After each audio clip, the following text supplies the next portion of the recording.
Here we go. Finally. Sorry about being late, guys. How's everybody doing tonight? Um, I had a few last minute experiments I wanted to set up for y'all that I think y'all are probably going to like a lot. So that's why I'm about 5 minutes or 6 minutes late, whatever it is. So I apologize. And I know y'all noticed I probably pushed the show back because a couple people that are on the West Coast, they're like 2 hours behind us and 3 hours behind those of y'all on the East Coast. It's like way early for them, so I pushed it back 30 minutes to try and accommodate everybody, and hopefully that everybody's cool with that. I think I'm going to try and do 9:30 from now on, depending on what type of feedback I get. So what is up? How is everybody doing tonight? I've been waiting for this all week. So happy to be with y'all again, man. So happy to be with y'all again. Been a long week working. I worked more hours than I was supposed to work again this week. Go figure, right? They were supposed to cut my hours back, but they upped them again starting next week. So I don't know what I'm going to do. Don't know what I'm going to do. The money's good, but man, it's just ridiculous. These hours are just killing me. I don't have enough time to dedicate to my real passion, which is this, paranormal. So, hey, y'all in chat, good to see everybody here, man. So, quick little rundown for tonight's agenda. Clearly, I live in New Orleans. Those of you that know me, born and raised here. And Voodoo, or Voudon, which is New Orleans voodoo, the term for New Orleans voodoo, the proper term, is really big where I'm from. And where I grew up is only 5 to 10 minutes away from the actual French Quarter of New Orleans, is where I grew up and lived the majority of my life. So it's been a huge part of pretty much everything I've grown up around. I mean, hell, I remember, man, what was it, third or fourth grade? I don't think it was fourth grade. When I was in fourth grade, this is probably going to sound crazy to the rest of you that don't live here or aren't from here or not around voodoo and voodoo related things all the time. On my fourth grade field trip, they have a boat down in New Orleans that runs up the Mississippi River called the Cotton Blossom. And what you can do is you pay like I don't know, 10, 12 bucks or something like that, and you go get on the boat. It's a big paddle boat. I don't know if you've probably seen them on TV. It's a really old paddle boat, and you get on it in the morning, and it goes up the river, paddles up the river, and then it lets you off at the Audubon Zoo. So then you can get out, you can go spend the day at the Audubon Zoo and see the animals and all that stuff like that. And then when you're done, you get back on the boat, and then it takes you back down the river to the city, and then you can hop off and get on your car and go home. But this is the reason for me telling you that was we took that on fourth grade as a field trip to the zoo. But on the boat, there's like a little souvenir shop where you can go buy, souvenirs and stuff like that. And some of the souvenirs in this souvenir shop were little voodoo dolls, like actual little voodoo dolls that you could buy. And they had I bought one too. I'm fourth grade and I bought a freaking voodoo doll, right? So I bought this little, it was a little red one. I still got it somewhere. I'll have to find it one day and show y'all. It comes with like what do you call that stuff? Like microfiber, just kind of stuff like that goes in the fake down pillows, It's like fleece, but it's some kind of like plastic fiber fleece, some stuff like that.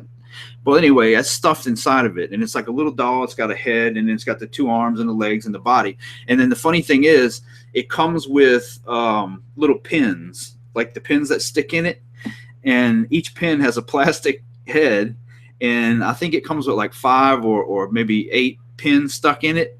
And I know, right? And on the doll, there's it's sectioned off with white paint. And then each little section has something written in it, like, happiness, money, love, luck, and stuff like that. And you can stick the pins in the doll where you want it to, whatever reaction you want to get out of it or something like that. But I mean, that just goes to show you how ingrained Voudon is in the New Orleans culture. I mean, I've been around it my whole life. You know, a fourth grade kid buying a voodoo doll and playing with it. I mean, that just goes to show you that the rest of y'all are probably like, y'all fucking crazy down there. But where's my Red Bull?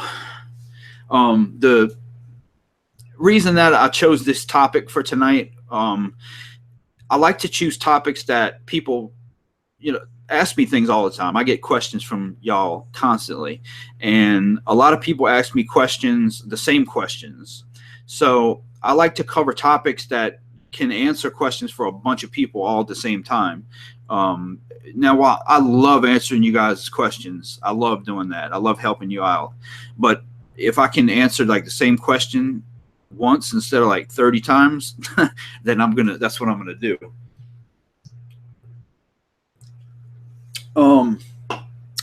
And another reason I wanted to cover this is because I hear misconceptions about this topic more than probably any other topic in the paranormal field or in the pagan or the magic communities, is not only the negative stigma that goes with voodoo, but people confusing hoodoo and voodoo for the same thing, and they're not the same thing, not at all.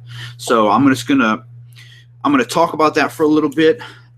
Now, this is the thing. I'm not going to go into that topic too deeply, and I'm going to tell you why. Excuse me. While I was doing the research for this topic, I was floored at how complex and how convoluted this topic really is. And what I mean by that is I watched some documentaries just to kind of brush up my knowledge on voodoo and the differences between Haitian voodoo, which is Vodou, voodoo, and New Orleans Voudon, which is Louisiana Voudon. The differences between those two, and the differences between the African versions that came straight from Africa. And what I found out is that the historic reports of those things are so much different in some aspects than the actual practitioners of those beliefs and religions give their accounts from hands-on knowledge. So it's really crazy. You know, I don't want to dive too deep into it right yet. I'm probably going to touch back on this topic again sometime down the road. Actually, I'm definitely going to touch on it again down the road. And there's someone that would be awesome for me to get as a guest to have on the show and to interview. I'm not going to say who it is just yet because I'm still working on getting that person locked in for an interview. And I really hope that she says yes, because if she does, it's going to be a badass interview. And I really, really would love to pick her brain on the topic. But what I am going to say is the things that I'm going to tell you are things that came from the practitioners themselves, because to me, that seems like it's the most accurate. I don't know where the historians are getting their information from, but probably they're not getting it from the source. The practitioners that do this, you know, daily would know more about that than the historians. So the stuff that I'm going to talk about, and like I said, I'm just going to kind of skim the surface. I had planned on going really deep into it and telling you a lot of details and stuff like that, but I don't want to do that because I don't want to tell you something that's not right. And I'm not going to sit here and talk about something, making it seem like I know more about this than I actually know about that, because that would be, you know, a disservice to you guys, and it would be a disservice to me too, because then I wouldn't be able to learn more about it. I'm fascinated by the whole topic. You know, I've been fascinated with it for a long time. Now, what I will do is after the show, I will put a couple links in the description where there's two really good documentaries I found on Voudon. And if y'all are interested more in the topic, I suggest go watching those two documentaries. They're great. If you're bored one day and you don't have anything to do, go check them out. They're really, really informative, and they're really, really good. it, how should I put this? Voodoo is not, it doesn't fit the stigma. You know what I'm saying? People give stereotypes and stigmas to things, and Voudon just does not fit the stereotype that people give it. It's totally different. But anyway, I'll talk more about that when I get into it in a minute. Then another question I get quite frequently is, what actually causes a property or place, land, location to be haunted? What causes a haunting to happen? I get that all the time. So I looked into that too, and I actually found out some things that I didn't even know. So you know, this is really great. I love researching this stuff and telling you guys about it, because in doing so, I'm learning things too. When you show someone else something, you learn more about it yourself. So this is like great for me to expand my own knowledge on all these different topics. So then what I'm going to do is, like I said, I'm going to talk about different causes for hauntings and stuff like that. Then I've got a really cool experiment that I'm going to try that's going to go along with my next topic. Now, the next thing is going to be a new segment that I'm going to try to do every single week. And if y'all read in the description, you'll know what I'm talking about. I'm going to do a segment each week, and it's going to be called Tech Time. And Tech Time is going to be, I'm going to take maybe a new device that just came out that I got, or maybe an existing device that people, you know, might not be too familiar with, or maybe I might take a device that everybody uses and show different settings on that device and different ways to use it and stuff like that. So it's going to be basically me giving you a technical rundown of either a piece of equipment, a technique, something, whatever the latest, greatest thing that might be out at the time. And we're going to dive into that. Each week I'm going to try and do that. And I had a cool idea for an intro to that segment, and I wanted to have it for this week, but I just did not have the time to finish putting it together. But it's going to be kind of funny, and I think y'all like it when I finally do get it together. Hopefully I'll have it together for next week. What the Tech Time this week is going to be about is EM pumps, electromagnetic field generators, and things that we use in investigating to generate electromagnetic energy. And that's what we're going to dive into this week as far as Tech Time goes. I'm going to show you guys a couple of different variations of an EM generator or EM pump, give you a basic rundown on what each one does, how it kind of works, what it's supposed to do to help with investigating. And then I've got a really cool experiment that I'm going to try with the SLS camera and a couple of things I got over there, which I'll show you exactly what that's going to be when we get to that segment. And then that'll be about it. So we'll talk about that. And then once I get to the part where we discuss different reasons for hauntings and stuff like that, I'm going to run. Well, I wanted to do this last week. I got a couple. These are my 3 favorite Radio Shack Hack Shacks. And I'm going to run 1 or 2. I might run them all. I don't know. But I want to run these this week to let you guys hear what they sound like. And another thing I'm going to do is I'm going to run a couple of these each week just to, you know, show them to y'all and, you know, see if y'all like them or see what you think of them, and we'll see which ones work the best. I'm going to run this one. This is my favorite probably. And then we're going to run this one. Focus camera. And then I might run this one. I don't know. This one is the one everyone seems to like. I like it, but not as much as that one. And then we'll try and, I want to try and communicate with the spirits that are on my property here and see if we can get some information from them about what caused them to be here. So that's what the investigation portion of later on we're going to get into is going to be about. We're going to try and we're going to try and talk about what caused this haunting here, what these spirits, how they came here, what's causing them to stay here, any information we can get out of them, if they'll cooperate, of course. I'll say that every week. I'll say that the spirits are not circus pets, and I cannot guarantee that any of this stuff's going to work. I'll just do the best I can, and hopefully they'll comply and want to communicate with us. So that being said, let me grab one thing that I left in the other room.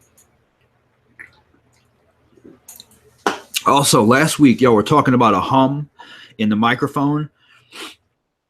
I had my microphone set on the quad condenser, which lets it pick up sound from 4 directions. It's got a microphone on all 4 corners of the wind stopper, and I think y'all were picking up something vibrating outside.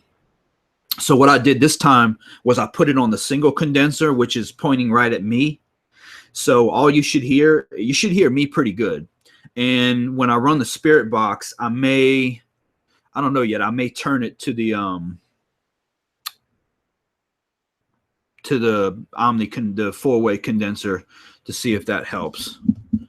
Let me see something. I'm trying to remember if this is what side or if it's on that side.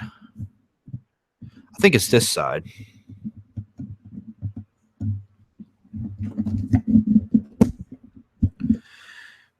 I think it's that side. Yeah, that's the side. Okay, it's pointing toward me. All right, we're good. So yeah, the mic should sound better. If y'all hear any weird sounds or anything coming out of it, let me know and I'll switch it to the 4-way condenser. Which one? The side I'm using now, Glenn? This side here should sound the best.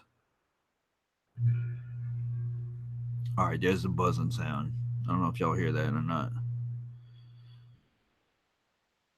Yeah, so it's louder now. Okay, cool. That's what I thought, because it doesn't tell you which side the condenser's on. It just tells you the other side. All right, hang on. Let me try. All right, what about that side? That's the other side. So there's this side right here, and then let me turn it around. And then there's that side right there.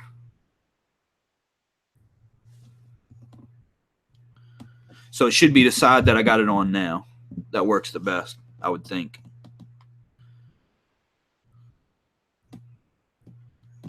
Oh, Jane. I'm sorry, Jane. I'm sorry. I didn't know who that was. I didn't know which one. I just saw the name and I'm like, I didn't even think. Okay. So I flipped it back around. All right. Yeah, I flipped it back around. Okay. All right. Give me 1 second, guys. I got to grab one thing out of the other room, and I'll be right back, and then we'll dive into that first segment. So give me 1 second.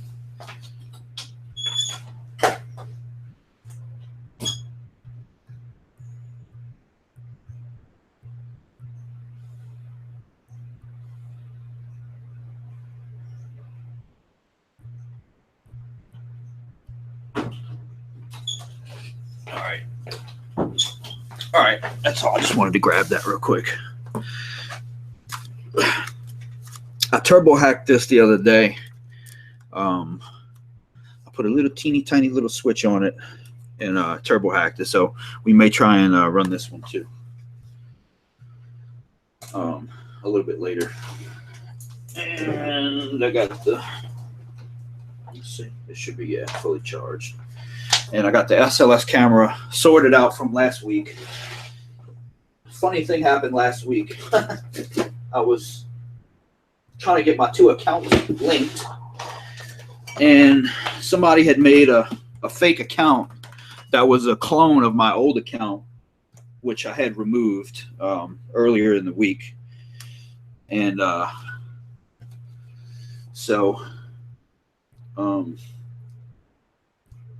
So that won't be a problem again. I got that sorted out. Okay, so basically, I'm going to get into the first part now. And I talked a little bit about it a minute ago. You have different types of voodoo, or Voudon is New Orleans voodoo. And all of these, basically, okay, let me run down the differences for you first. The difference between voodoo and hoodoo, in a nutshell, is, according to the historians, voodoo is more like a religion and a religious practice and a religious belief system, as where hoodoo is more like folk magic and an actual magic practices, like the actual hands-on magic practicing. Now, I saw two different things about that. Okay, I saw someone who is a pagan who said exactly what I just told you. Now, an ancestor of Marie Laveau said that hoodoo is also a form of religion too, that it's very spiritual and you can really dive into it as a spiritual thing as well. Let me turn this off. Sorry about that, guys. I always forget to mute this and it beeps. And all right. Okay. So I think that it's more, hoodoo is more what you want to take out of it. I think there are Christians who practice hoodoo. There are pagans that practice hoodoo. There are people that practice voodoo that also practice hoodoo. Hoodoo is more the magic, the folk magic aspect of the religion, so to speak. Voodoo is more a belief system. Voodoo, especially New Orleans Voudon, it came from Africa. And it came here straight from the transatlantic slave trade, is how voodoo got here. And basically, a little small history lesson is, when voodoo came here, the Africans that went to go practice it, they could not practice it in public when they came here because it was made illegal. Voodoo was made illegal, and they tried to convert all the Africans that came here over to like Christianity and other well-known, more conventional, as I like to put, religions. And so they still continue to practice it, but in private.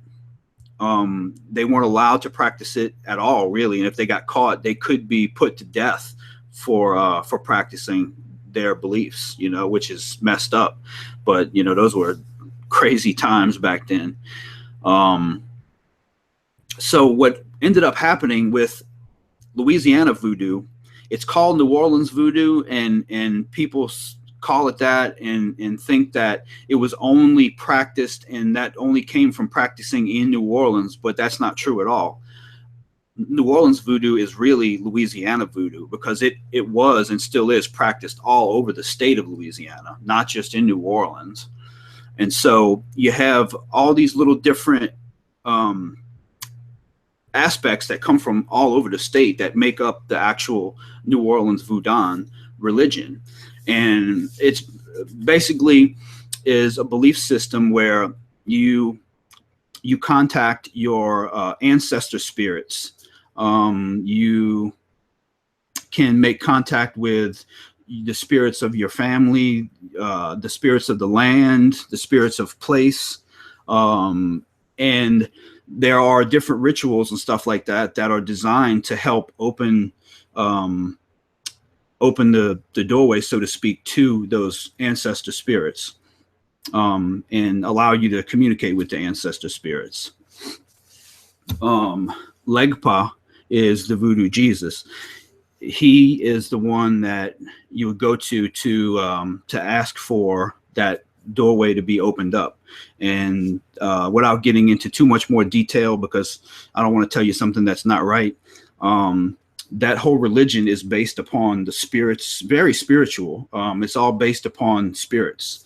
And hoodoo, for example, would be like, let's say um, it's similar. Yeah, it is really similar to paganism, but it's also very different in certain aspects. And when I get more, I hope I can get this person to come on and interview her for you guys, because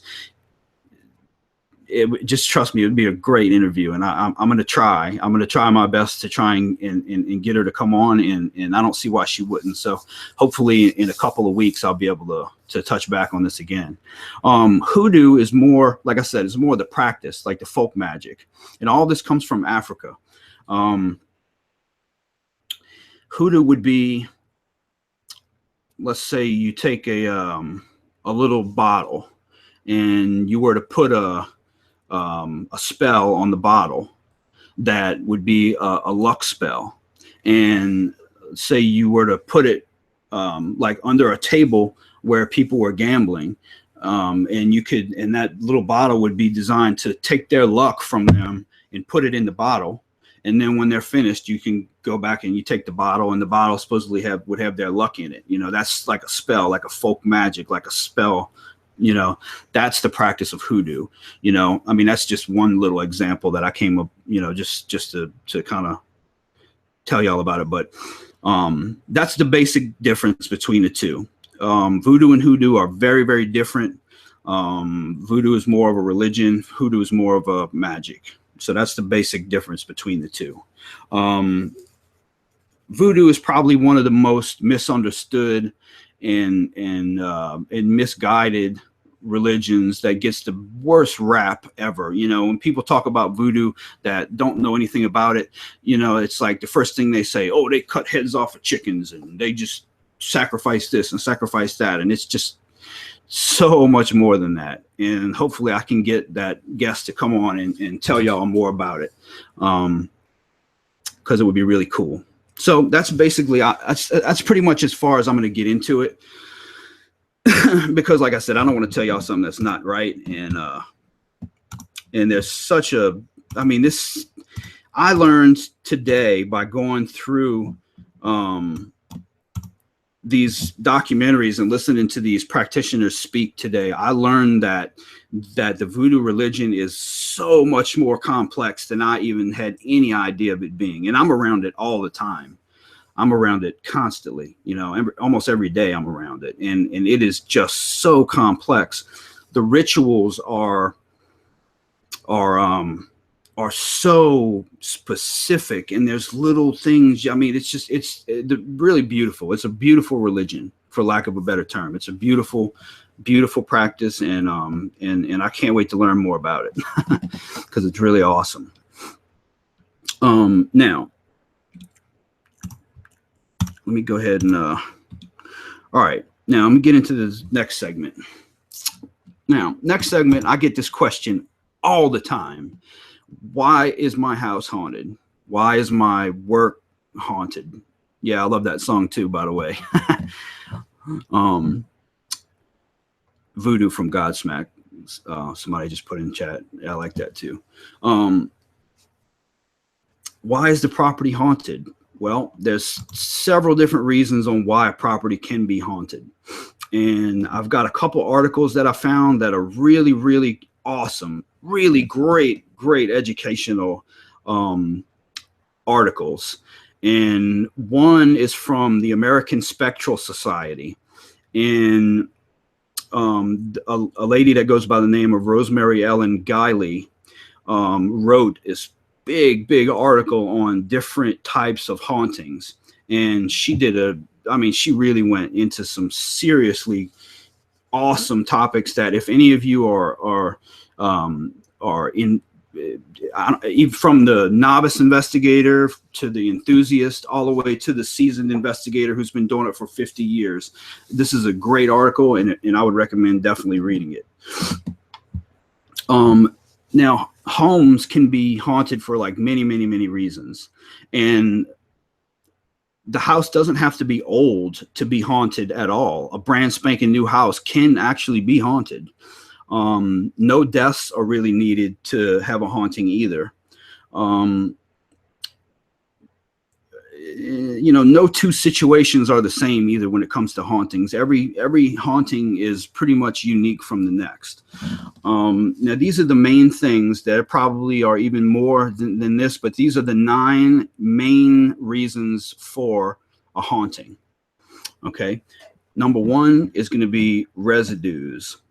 Living people leave behind lots of energy when they die, which, if it's strong enough, can coalesce into the imprints of images, sounds, smells, movements, intense emotions generated by life events, like when they were living there, like really great happiness, great sadness, tragedy, and so on, creates energy, and it leaves it can leave an energy residue, which it can be experienced as ghosts, as haunting phenomena, residual hauntings, which are not intelligent hauntings. Residual hauntings are like you can be footsteps, tapping, knocks, even apparitions, distinct smells, breezes. You can feel a cool breeze go by you, temperature change, and pretty much so on. Residual hauntings can last for centuries. But they do seem to fade a bit over time, which is why some really famous hauntings from centuries past might not be experienced too much anymore these days. A little bit I want to talk about a residual haunting is residual is different than an intelligent haunting. A residual haunting is something that you can't communicate with.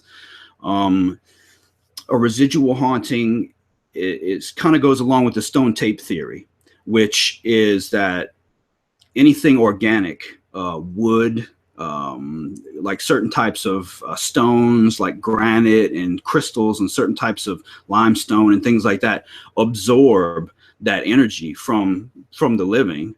And the residual haunting, it might be if you're in that place at just the right time, and like say the moon is in the perfect phase and the temperature is just right, the humidity is just right, it's the perfect time of night and everything is just perfect, then some of that energy can be released and replayed as one of those presentations that I mentioned a minute ago. It could be footsteps or a cry or a knock on the wall or something like that. I mean, you have to think about it. As humans, what is the most common sounds that you hear every day as a human? Footsteps. I mean, hell, we all walk. So pretty much everywhere you go, you're hearing footsteps constantly, nonstop, every day. So it's not a far stretch to think that would be one of the more common residual hauntings, would be footsteps, because that's something you hear from people, I mean, constantly. So you look at those things that are really common sounds that you hear all the time as a human, and you look at the residual hauntings that are even like some of the more popular ones, and a lot of times you'll find that some of the sounds and things you see and hear and smell and stuff like that are common for humans. So residues can cause and do cause hauntings. Number 2, deaths. Houses can be haunted without having had anyone die in the house. But death, especially like really fast and tragic deaths, can impart powerful residual energy. Accidents, crimes, natural disasters, any like chronic, painful, long-lasting illnesses and stuff like that, all that can leave scars on the physical landscape. Deaths can and do cause hauntings. Number 3 would be earthbound souls. Some people don't make an immediate transition into the afterlife when they die. Some souls, spirits, linger for a while in sort of a twilight between the worlds of the living and the dead, which I think is 2 different dimensions of space and time, personally. But that's a whole nother discussion in itself. Earthbound conditions can happen in a sudden, unexpected death, which the dead are temporarily either like lost or confused. They might not know they're dead. That can absolutely cause a haunting, and absolutely does. Number 4 would be burial sites, like cemeteries, especially when houses are built, like when you got a house built on an old cemetery or something like that. Ooh, that's no, no, no, no, no. Do not, do not build a house on top of a cemetery. Or if you know of a house that's built on a cemetery, don't buy it. Not unless you want to live in a haunted house, which I don't know. Some of y'all might like that. I would probably like that. But I don't know. They probably wouldn't be too happy spirits, though. The basis for the burial site hauntings seem to be the long-held tradition that the dead do not like their resting places disturbed.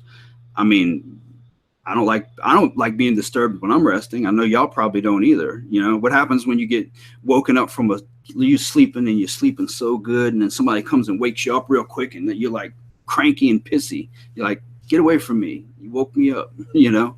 So same thing with the burial site, you know, a grave, cemetery, you know, those kinds of hauntings they tend to be more active, and you can have like poltergeist effects, loud noises, unpleasant smells, shadow figures, and you can have the moving and the breaking of objects in the home when you build on top of a burial ground or burial site. That could be, you know, any type of burial ground. Then number 5 would be energized land. Sometimes the property itself, the land itself, holds an energy that enables or facilitates haunting activities. The presence of like an underground stream or a tunnel, a cave, old mines, or certain minerals and metals, like the stone tape theory suggests, can act as batteries for spirit activity, keeping residues alive, basically. Earth energies can create interdimensional portals as well, which is what I think that the spirits live in a dimension that we can't detect. It's there, but we can't see it or you know, hear it unless it crosses over into our 3-dimensional space. The Earth is populated with a variety of beings who find certain places agreeable for transit or occupation. For example, fairy lore is full of accounts of people who built on land owned by fairies who were not pleased and created in all manner of haunting phenomena. There are many cases like that, you know, today. And then number 6 on the list would be occult activity. This is a tricky one. Certain kinds of occult activities, such as spell casting, spirit conjuring, spirit communication, which is, like I said last week, I do not recommend you investigate your home unless you want spirits to be there all the time. And some of those spirits that come might not be good spirits. They might not be bad ones either, but they might not be good. Occult activity invites spirits to enter a place. Sometimes those spirits will not leave, either because they were not sent away properly and the doorway between the worlds was not closed, or the summoners or whoever casted the spell lost control. Such spirits can linger in a place, bother old and new occupants, and might not ever go away. Residual activity can also create thought form residues that add to those hauntings as well. Now, the thing with occult activity is it's thought that every home has like a natural barrier that prevents darker entities from just strolling in. And when people do occult magic, dark occult magic, because not all occult magic is dark, but a lot of dark occult magic, like say someone was a practitioner of a dark occult magic, and you were like renting a house to them, and like let's say that you got in like a bad argument with them or something like that, or let's say they didn't pay their rent and you said, all right, you have to leave, and you evict them. Well, upon evicting them, they get mad at you and they cast a spell, or they might leave something there that they casted a spell on that lifted that barrier. So once that barrier is lifted, you might have another family move into that house, and then since the barrier is not there, dark entities are just basically invited into the home, and then that's when you get like crazy, you know, hauntings and you know, dark stuff happening, and you know, then you got to get help with that. So Another reason, okay, this is the, let me see something. Yeah, I'm about to get on that in a minute, Andrew. Spirit attachments. And that's what I think I've got going on here. Spirit attachments, number 7. Spirits can ride into a house or attach to an object, which I'm going to get on that in a bit too. Such as a secondhand item. If the conditions are right, the spirits kind of anchor themselves in on the person or the object, and they'll start haunting the place. I've got a haunted object. I forgot to tell y'all that in the beginning. I've got a haunted object, an artifact, that was sent to me by a really good friend that I'm going to open live on camera. I've been having it since Wednesday, and I've been wanting to open it so bad, but I wanted to wait and open it live on camera so that y'all can see me open it and we can kind of, you know, check it out together for the first time. So I do have a brand new artifact that I'll tell you about when we get to that. In fact, I'm going to do that after this right here, and we'll get into that in a bit. So yeah, spirit attachments, yeah, absolutely. Items can absolutely hold spirit energy. And so can people, which I think is what happened to me. Now, number 8 on the list is curses and psychic attacks can cause hauntings. Sometimes a place can be affected by a powerful curse or a psychic attack launched by an individual. Curses and psychic attacks are usually aimed at individual people. Very similar to occult magic that I talked about a minute ago. Those effects can spill into the environment, affecting everyone on the property too. So instead of it being a property, say that person were to cast that dark magic on you, then that can affect everyone and everything around you as well. So dark things like that, the effects from dark magic and evil things like black occult magic or dark occult magics, and dark spirits, dark entities, demonic entities, which all that's really rare. All this stuff is incredibly rare. Demonic entities and stuff like that are so rare, thankfully. You hardly ever come in contact with anything like that. But if you were to come in contact with something dark like that, or someone doing dark things like that, the effects can reach so far and so wide and creep into so many aspects of your life, people around you's lives, and it could be, you know, it could be a real problem. So, you know, protect yourselves, guys, and use good judgment. Then number 9 on the list, and this is the end of the list here, is possessions can cause hauntings. Individuals may become possessed by negative spirits or demonic spirits. They don't now, this is another thing too. You don't have to have a demon to be possessed by a spirit. Like, not just demons can possess people. People have been affected and possessed and influenced by just regular spirits as well. It doesn't have to be a demonic spirit to possess you or affect you like that. Inappropriate occult activity, addictions rather, and other factors can cause these things. The phenomena can spread out into the environment, creating unpleasant and even hazardous experiences for the person and everyone around them. So, you know, in closing, I don't recommend doing any occult magic unless you know what you're doing. If you start casting spells and stuff like that and you don't know what you're doing, that can backfire on you bad. Trust me, I know this. I'm not going to go into how I know this, but I know this.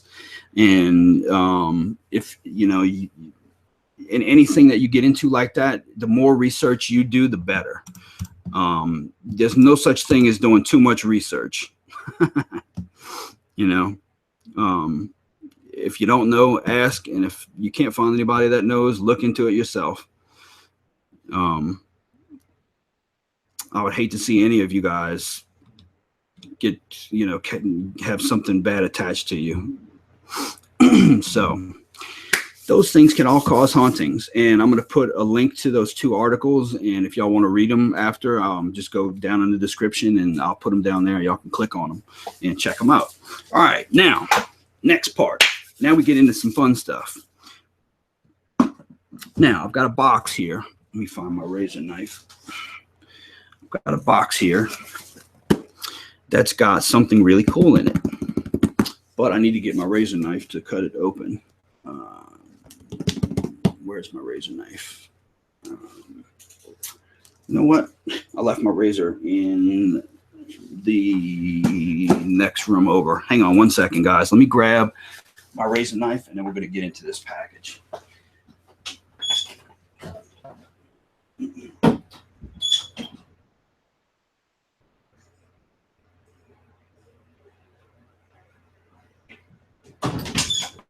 All right, I got it. I meant to bring it in here earlier, and I forgot to bring it. So, razor knife. Now, before I open this box, I want to give a super, super awesome thanks to my brother from another mother and his wife, Maddie Way, and his wife, Sarah Way. Love you guys. Maddie Way is like my freaking brother, like straight up. My blood brother is not here anymore, but Maddie Way is like the closest thing to a blood brother that I have. And I love him to death. So you and your wife, y'all rock, and I can't wait to see y'all when y'all come down. Okay, now this is something that he sent to me from well, I'll just tell you where it came from, not where he's at, because he might not want you to know where he's at. This came from Nevada, Virginia City, Nevada, which is where Ghost Adventures, if any of y'all watch Ghost Adventures filmed several things there. But most importantly, they filmed their documentary there. The very first documentary they ever did. They filmed it in Virginia City, Nevada. Now, this came from just outside the miner's cabin in Virginia City, Nevada, which the miner's cabin is very haunted. Anyone that knows the place can tell you that. And this came from right outside the miner's cabin. And we're going to get into it now. So I'm going to go ahead and cut it open, and we're going to check it out. I can't wait. You have no idea how hard this was for me to not freaking open. Man, I've been staring at this thing all week, and it's been calling to me too. Come open me, Wayne. Please open me.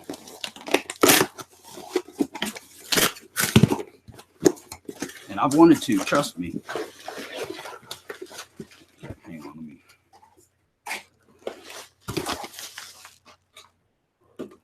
Put that right there.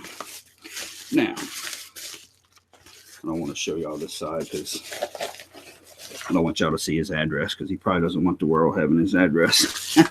Actually, you know what? Let me switch to the other camera so y'all can see a little bit better. All right. Now we'll switch to that camera. And go ahead and open it.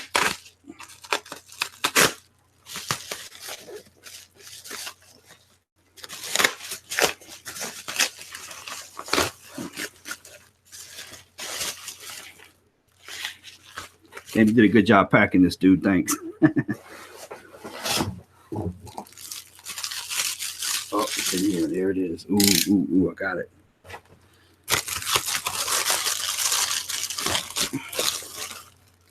Ah, there it is. Oh, yes, indeed. This is... That's so badass. This is a railroad spike from, you just saw the orb. I just saw an orb go shooting that way. I don't know if y'all saw it, but I saw it out the corner of my eye. I saw an orb go shooting that way just now. Rewind it and look, the orb just shot right over there toward the Poltercom. This is an old school railroad spike. That was, shit, I hate to even think of how old this thing must be. But this came from right outside the miner's cabin in Virginia City, Nevada, right where Ghost Adventures filmed their documentary. This came from right outside that haunted cabin. So the thing that's cool about this is that I've got other artifacts that came from Virginia City. In fact, this is, dude, Maddie, awesome, dude. I love it, bro. Thanks, man. You're the man, dude. You are the effing man. I'm gonna build I'm gonna take a wooden platform and stain it, and I'm gonna put a glass over it to house it. I've got these artifacts down here. I'm not gonna pull them out right now, but I got 2 bricks from the Old Washoe Club from Virginia City, Nevada, and I've got some other artifacts that came from right around the area this came from.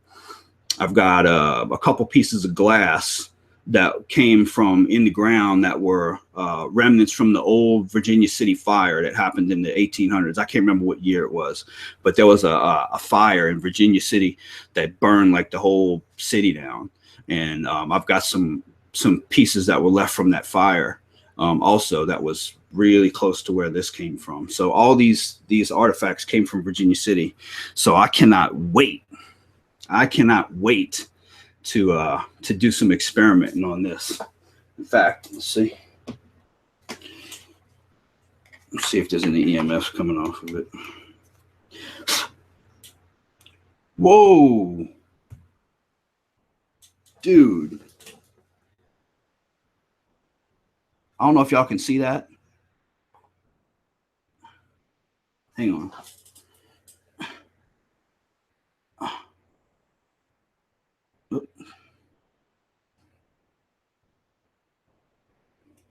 Look.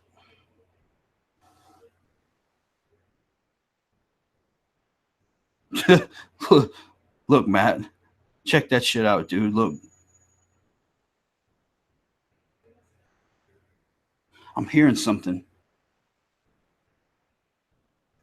I'm hearing, it sounds like a bell. It sounds like a bell tingling.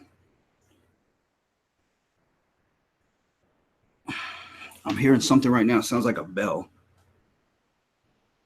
Dude, this thing is absolutely giving off man. There's a lot of EMFs in this room right now. Holy crap. I don't know if y'all can see that or not, man.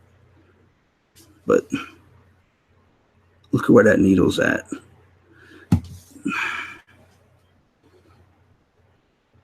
That's a lot of freaking EMF, man.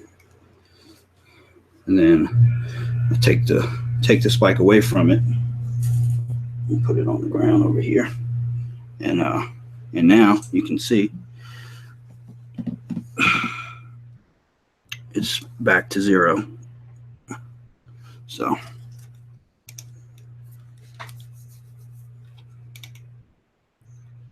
man, there's something in here. Dude. It's like when I turn.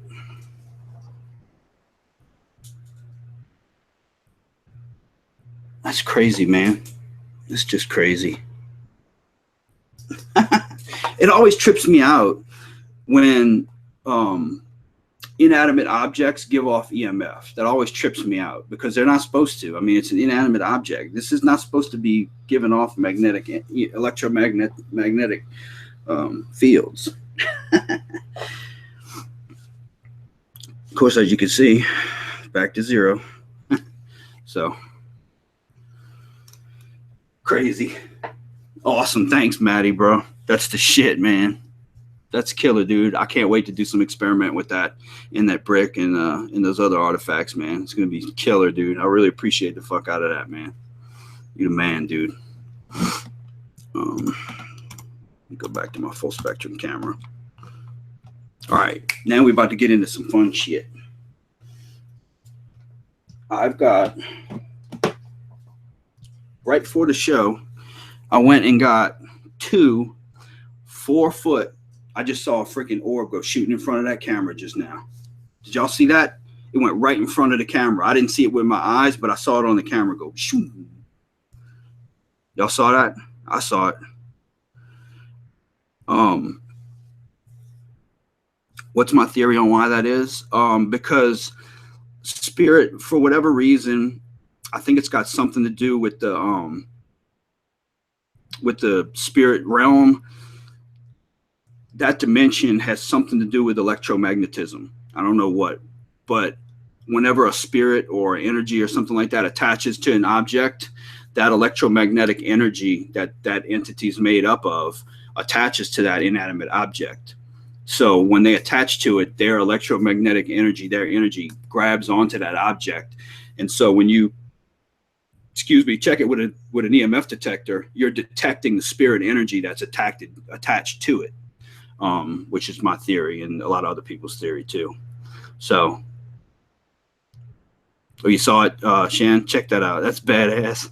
All right. I got a feeling there's going to be some more of that happening here shortly. Okay.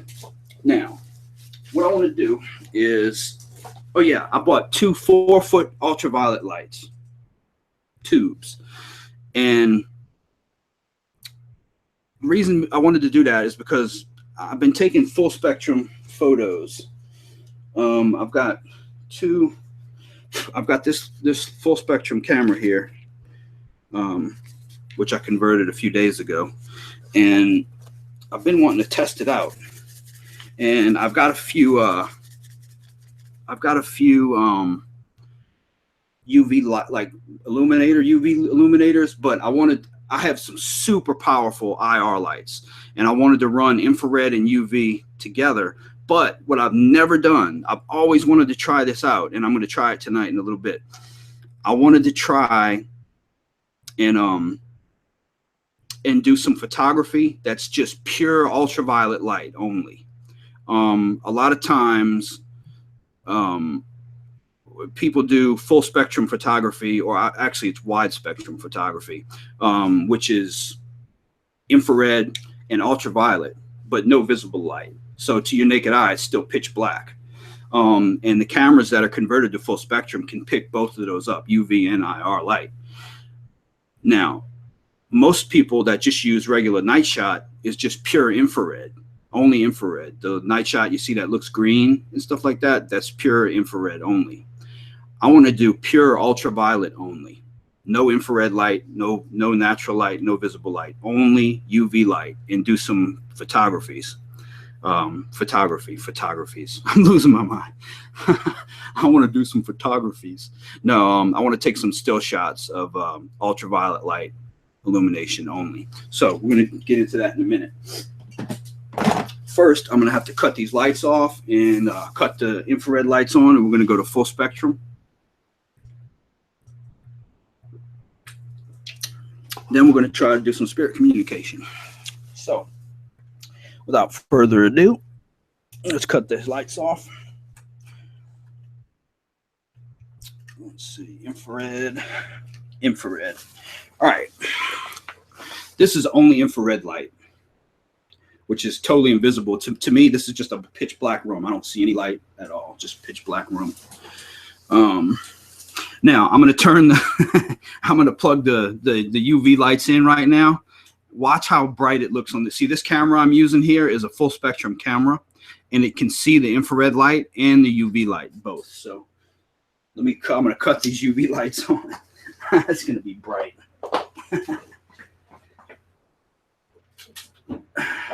All right, there you go. Bam. Whoa, it's making the camera. Okay, something's making my camera like dude, that's weird. My camera is like, all right, that's weird. That was not doing that earlier. Let me see something.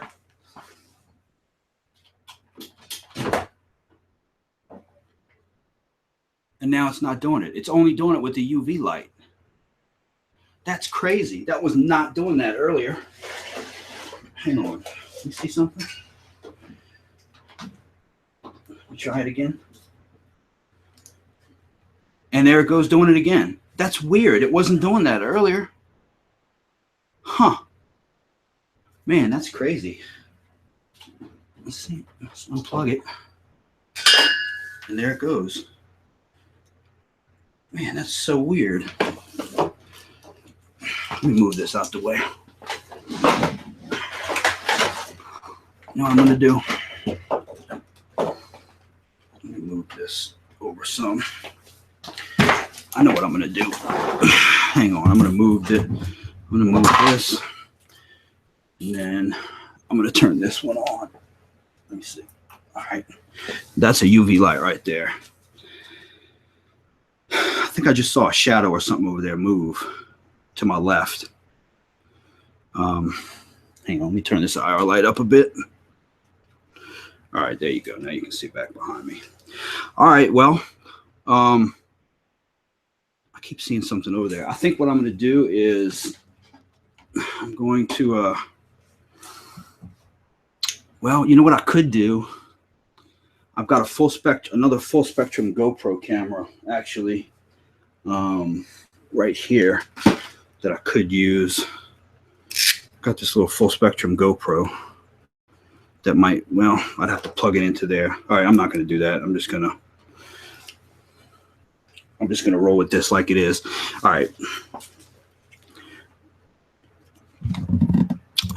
Hey, Matt, dude, check this out, Matt.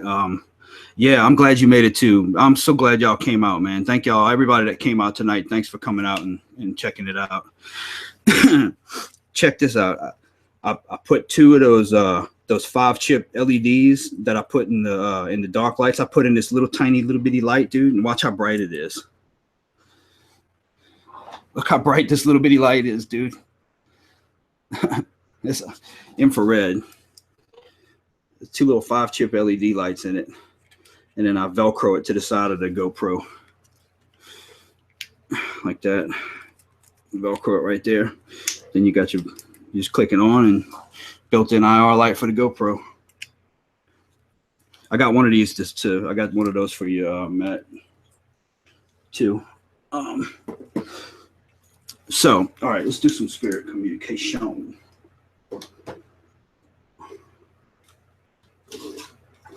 All right, first, I want to run this. I'm sorry about that, yo. I had to use my flashlight because I can't see. Okay. All right, first, I'm going to run this Radio Shack 12802 through my little JBL clip. And we're going to see if we can find out what makes these look like Bart's. That's funny.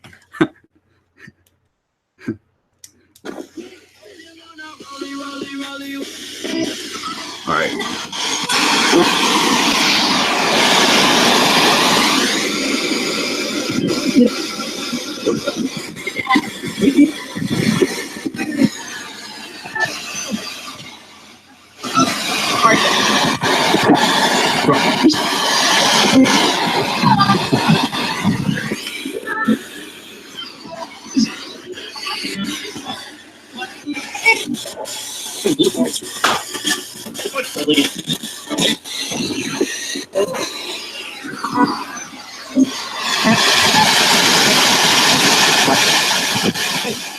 The battery is good.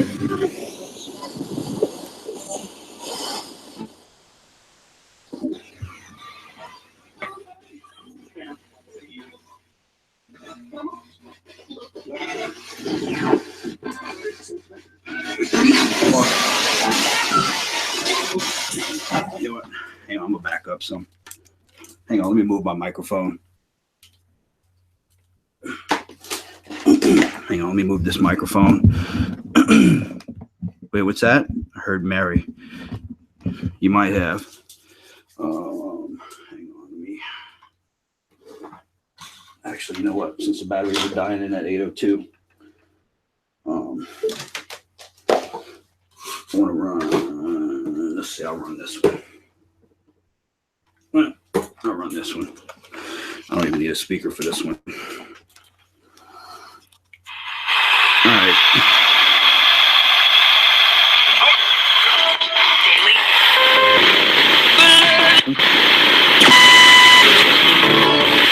And let the flesh So any spirits that are here, can you tell me why you came here? What caused you to come here?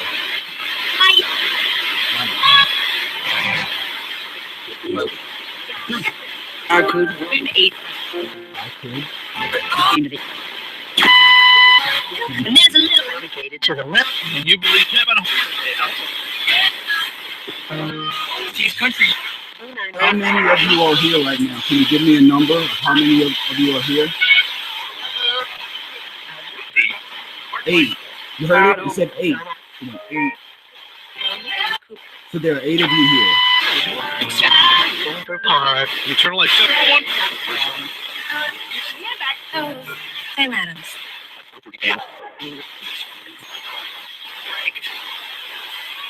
Are you a human spirit? We are free.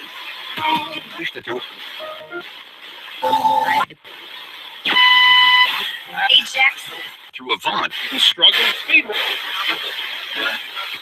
Okay, I want to ask you a question. Wherever you're at right now, does it look dark or does it look light to you? Tech. Yeah, 30.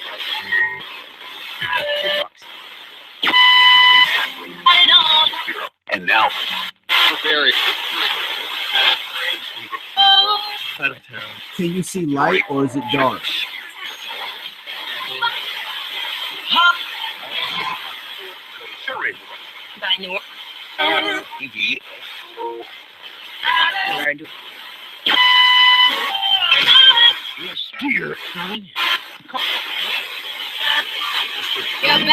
That's all.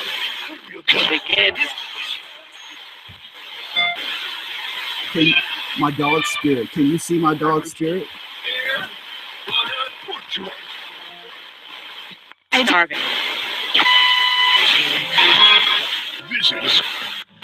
Vicious? What's vicious? Day after battle.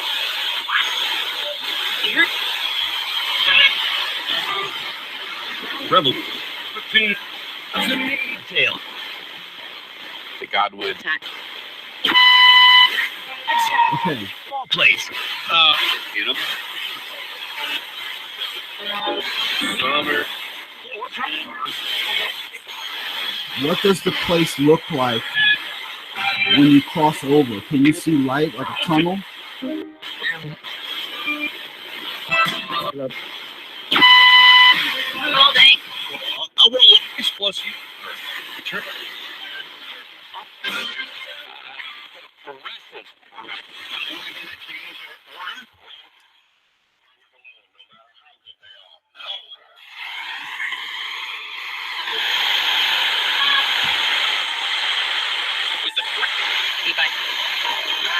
Can you see light? Hang on. I'm gonna run the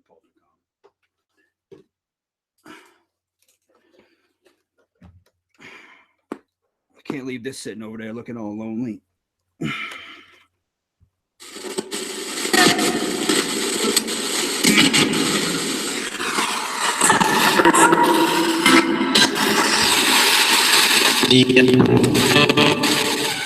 Can you see light where you're at right now?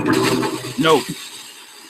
Then what do you see? When you cross over, what does it look like?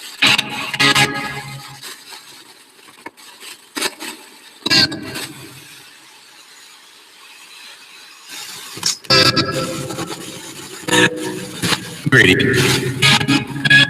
Did it say greeting? Or did it say green? I thought it said green. It looks green. Yeah. So it looks green when you cross over.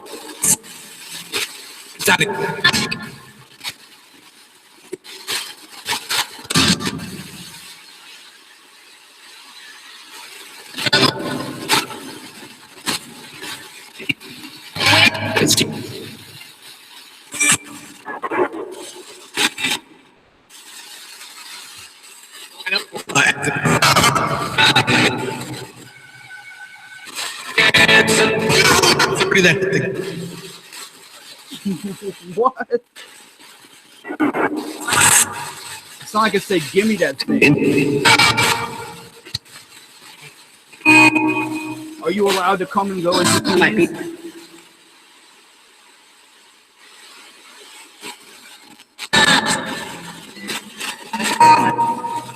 Can you?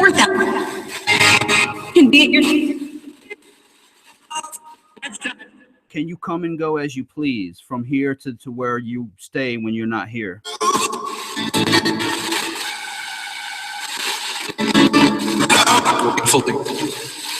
Did it say absolutely? Don't pay this. I heard it say. I heard it say handsome. Garbage. I heard it say handsome.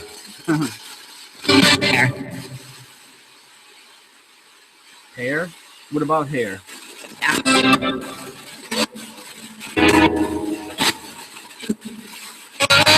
Bottle spray. We want it. Find it. We want it. That's twice y'all said you want something. What do you want? Hummer. Hummer? You want a Hummer? I want a Hummer too. We help.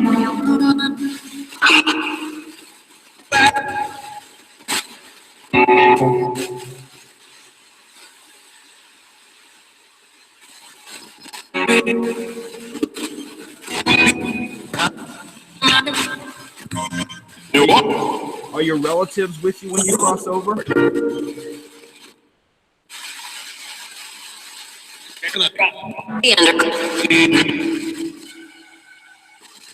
Something about an ancestor.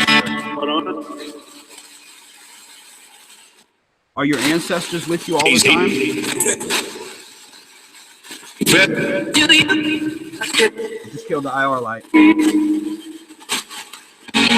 Was that you that killed my IR light?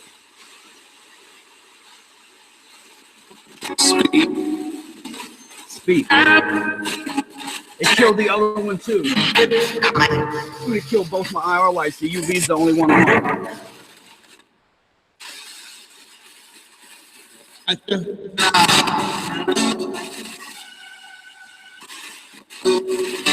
It's tough, right? Dude. Listen.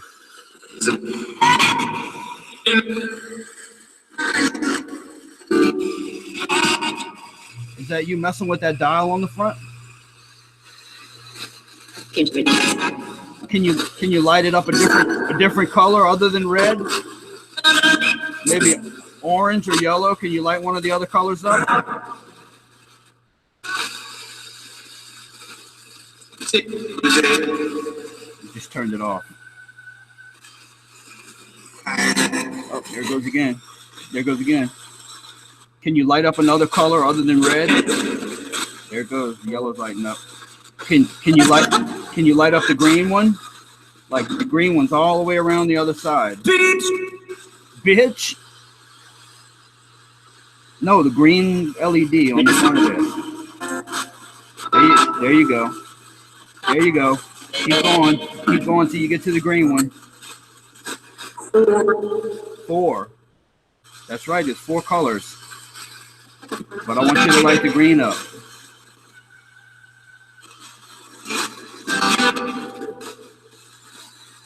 There it goes. There's the green. There's the green. There's the green. It just lit the green one. Thank you. Thank you for lighting the green one up. I appreciate that. Thank you. Do you have a message for Necromantic?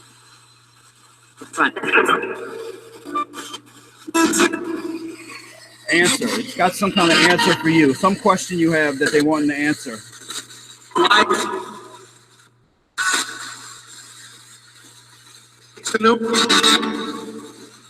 Hang on, I gotta put some batteries in these 2 IR lights. The only light I got on is the UV light. Here, I'm gonna leave this run. I'm gonna set this right here and let it run while I change this out.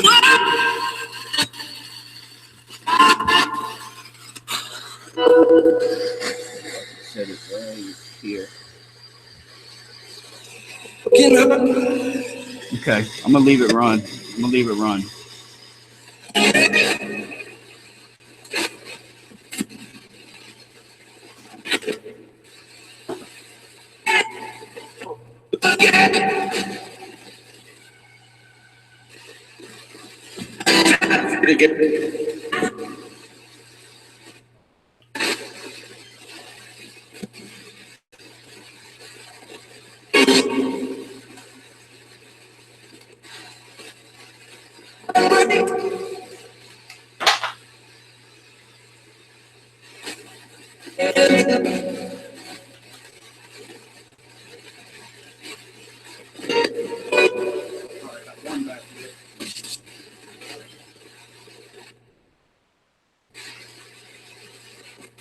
comes to a set.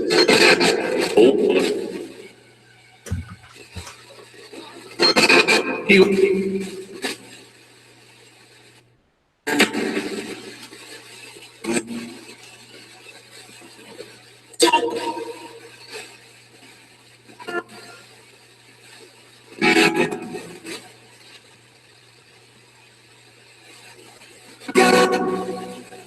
Did it say blood? I felt like it said blood.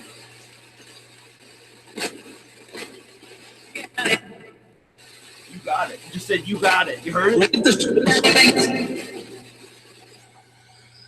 All right.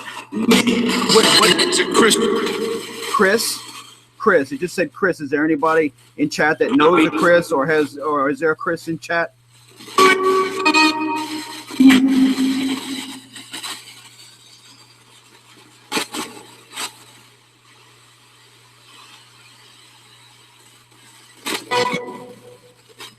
What message did you have?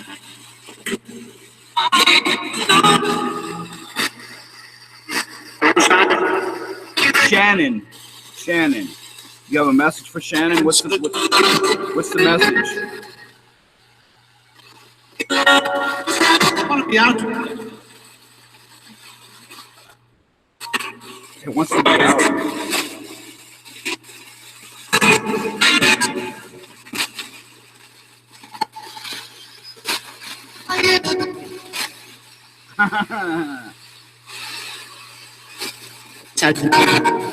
Sudden. You die suddenly?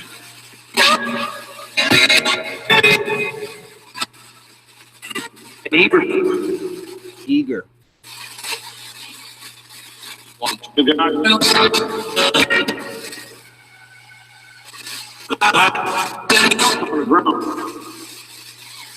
What was wrong?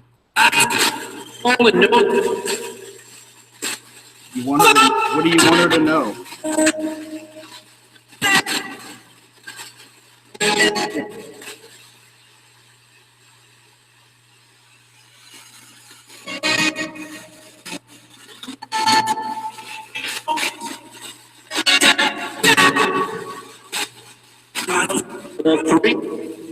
All three? I don't know if that means anything to you or not.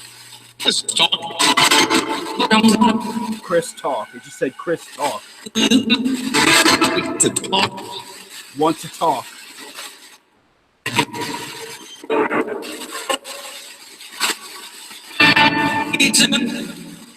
Reason? Did you say Mary's nickname a minute ago? Yeah. Whoa, you heard that?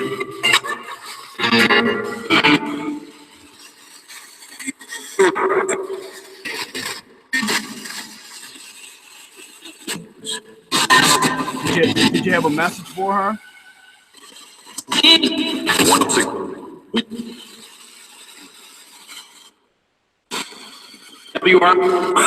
There you are.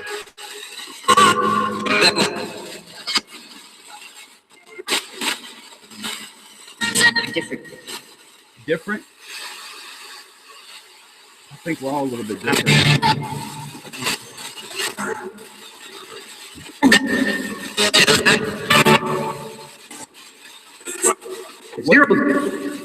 What message do you have for her?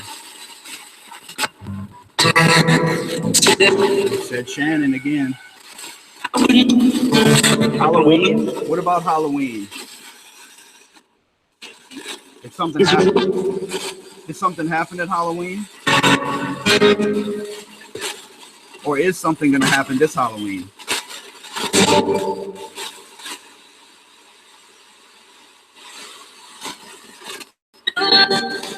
I love it. Gin. That was a clear gin.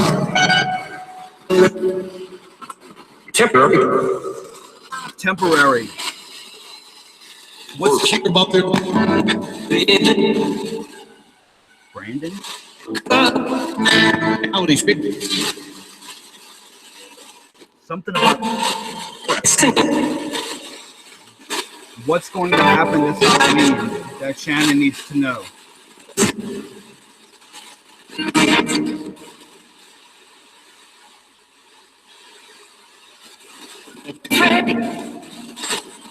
afraid.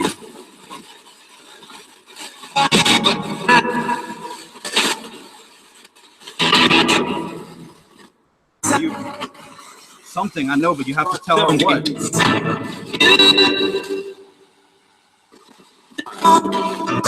And I'm not even going to repeat what I just heard.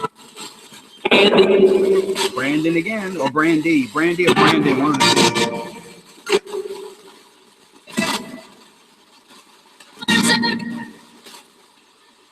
Listen. I'm listening.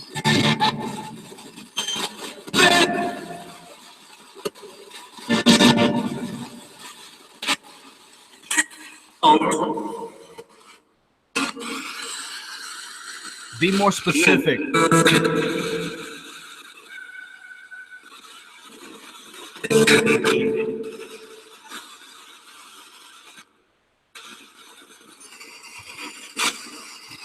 You have to be more specific.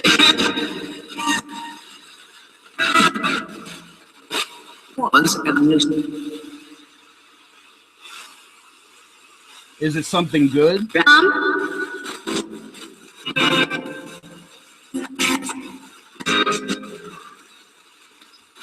Is something good going to happen for her on Halloween this year?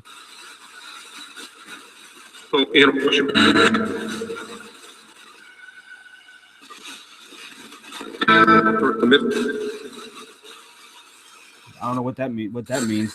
Drunk the milk.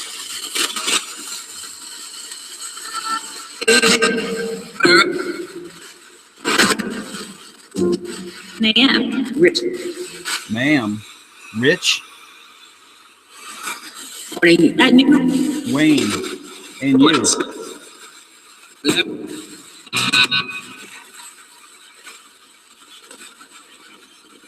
What's going to happen? So, is something good going to happen for her?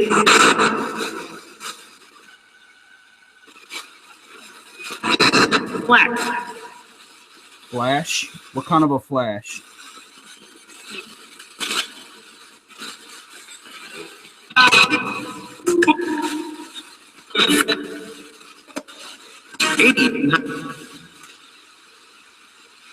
Great night. Yeah.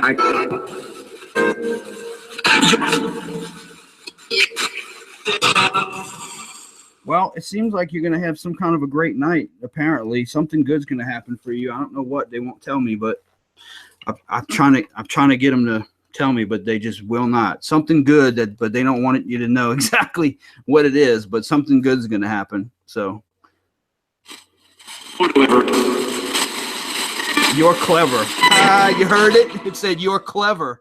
That's crazy. I guess because I figured out what they were trying to say. That's awesome.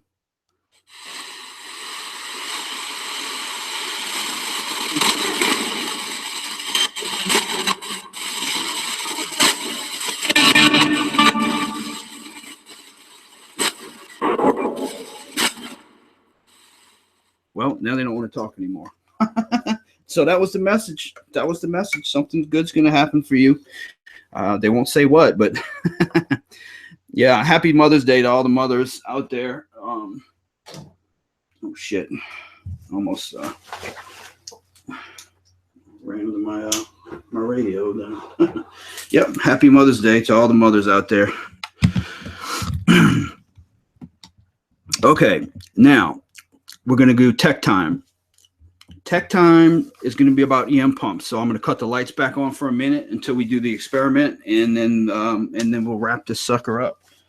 Go ahead and cut these IR lights off, and cut the UV light off, and let me cut the studio lighting back on. Okay, all right. Tech Time. Tech Time this week is about EM pumps. Gonna listen back at this slow-mo tomorrow.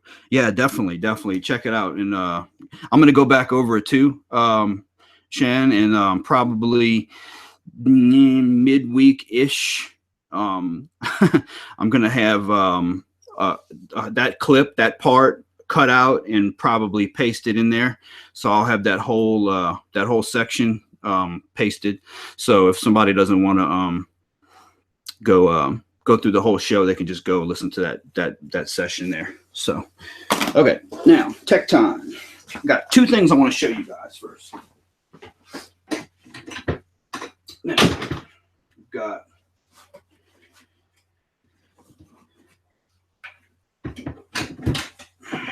hell, let me just bring this whole case over here because I'm gonna be using this stuff too. All right, now the first thing I'm going to show y'all is this is called an I just had a funny smell go by me.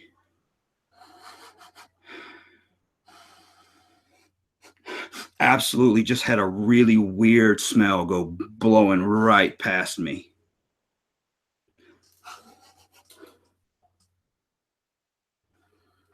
That was weird, y'all. That was fucking weird.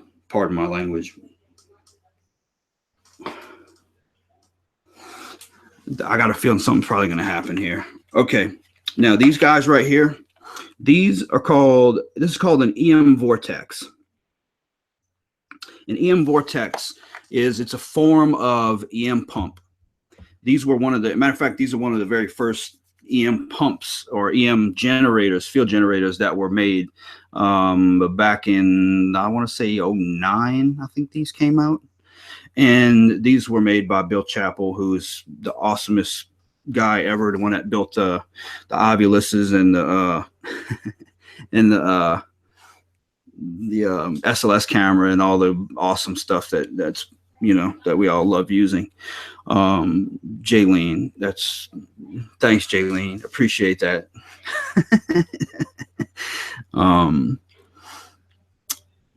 So basically, okay, this is how this one works here. This device here works off of a battery. You put a battery in it, and inside of this is a circuit board, and there's 8 of these little generators, these little power generator packs on the circuit board. They're in like this 2, 2, 2, 2, and 2. Now, the reason this is a vortex is because when you turn it on, I'm not going to turn it on this close to the computer because might mess my hard drive up. But when you turn it on, it creates it powers these up in sequence to make them go around in a circle. And this switch right here is counterclockwise and clockwise. So this switches which direction the swirl, the circular motion goes. So and then this rate right here, this is how fast and how strong the field spins.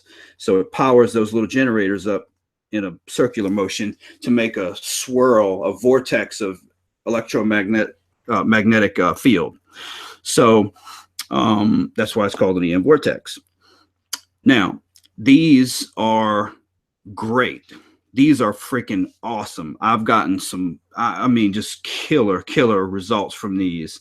The spirits seem to be able to use the energy that this produces, and I've had great things happen with it. Another thing that's great about these EM pumps here, the ones that work off of the little generator packs, is they're completely silent. They make no noise whatsoever. Dead silent, no sound whatsoever. So you can use these when you're doing an an EVP session, or if you got your video camera running, you can set them on the ground. I've done tons of different things with them. One hospital that I investigated, I had a camera set up, a night vision camera, and I had it was in the NICU. No, was it the NICU? It was in either the NICU or the prenatal section of what used to be that in that hospital. And I set a ball and a teddy bear, and then I set these two, one on each side, and I had this one swirling that way and this one swirling this way, and I had a camera set up shooting on that, and I left it shoot for 2 or 3 hours like that, and caught some crazy stuff. The ball wound up moving, and I'll have to show you all that footage later. But yeah, these are great. These are really good. Now, yeah, I'm about to get into that right now. Necro. Now, the next type, and this is probably the most common type you'll see, is, and anybody can build one like this. These are super simple to build. You take a little Radio Shack project box or any little project box you want like this, and then you can power them off of a 2 AA's or 9-volt, or depending on what type of motor you use. Now this is one that I was tinkering with several years ago, and I took it apart because I want y'all to see what's in it. Now let me switch cameras real quick so I can zoom in for you guys. All right, now inside of this one's not, the guts are all taken out of it, but you'll be able to see basically what I'm trying to show y'all. Come on, camera, focus. Focus, Danielson. There we go. All right, basically inside of this, what you have is you've got a little motor. You've got a small motor, and right here, this is a little what do you call it? A hobby motor. And then on the top, I've got a neodymium magnet right here that's hot glued to the motor. So when you turn it on, the motor spins this little magnet in a circle really fast. And what happens is, hang on, let me zoom out. All right, now what happens is the electricity from the motor combined with the magnetism of the magnet spinning creates electromagnetism. So the faster that spins, the more magnetism is going to go outward from the device. So basically, all it is a magnet attached to a motor, electric motor, and you just hook the battery to it, and it spins in a circle, and creates an electromagnetic field. Pretty decent field too. There are some drawbacks to that, though. Some drawbacks to that is that's funny. These are kind of noisy.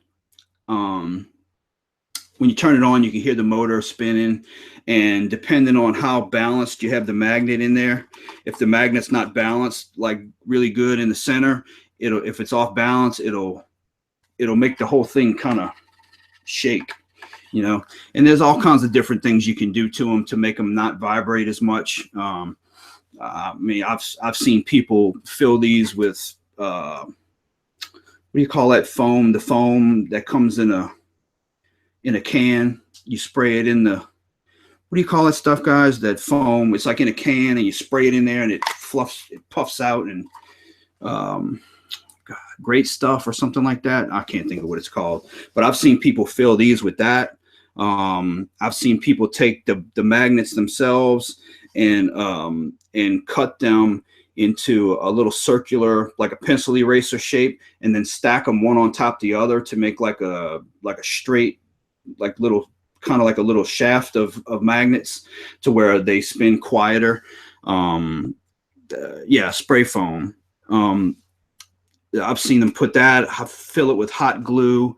I've seen people weigh it down with little chunks of lead to keep it from shaking around and vibrating. And I mean, there's so many different techniques that people use to build these. If you can't afford one of the other models and you want an EM pump like this, you could build one of these yourself for $10 probably. I mean, it's really, really cheap.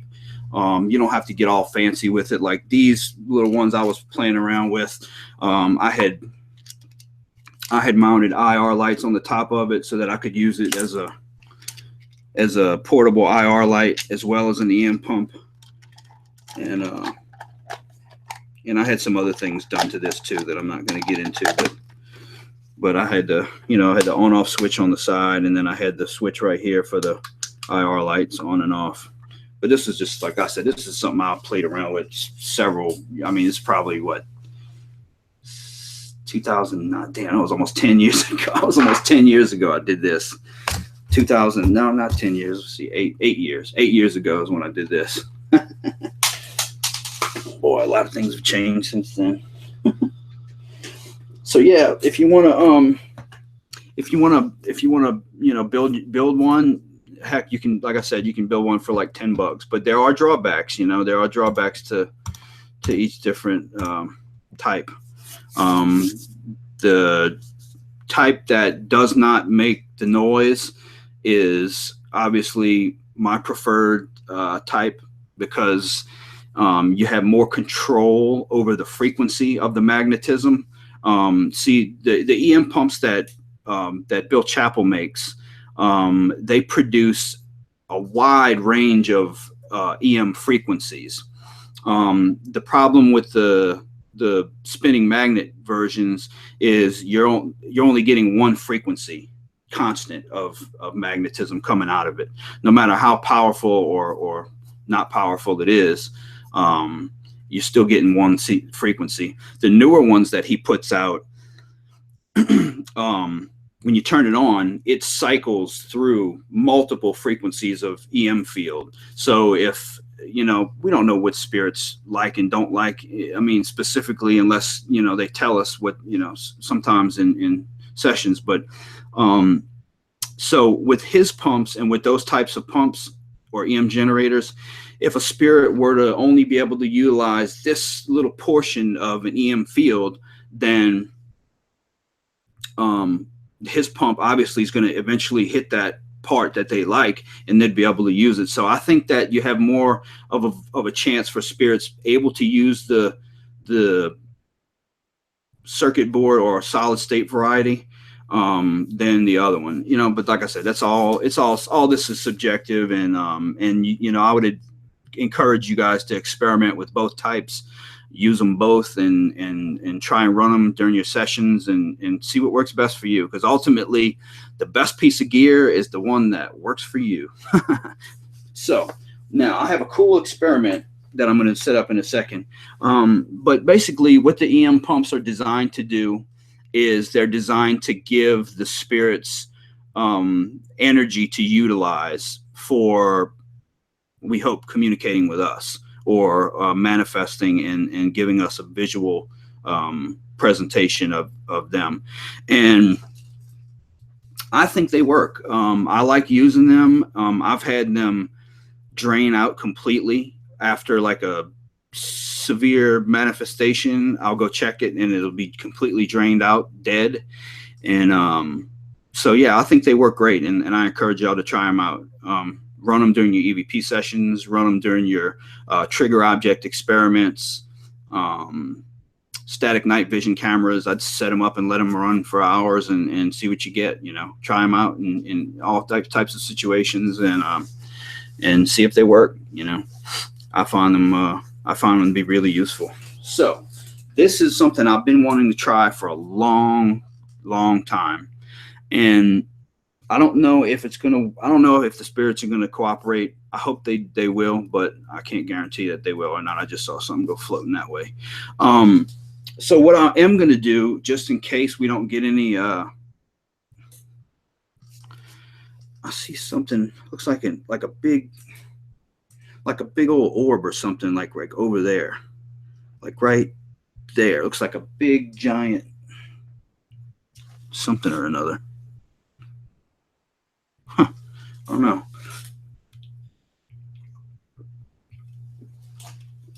I'm going to turn on the SLS camera.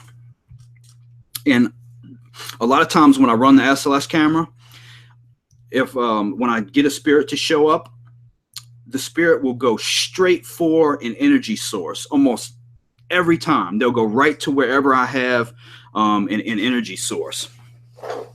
Be it most of the time they like going for my IR lights.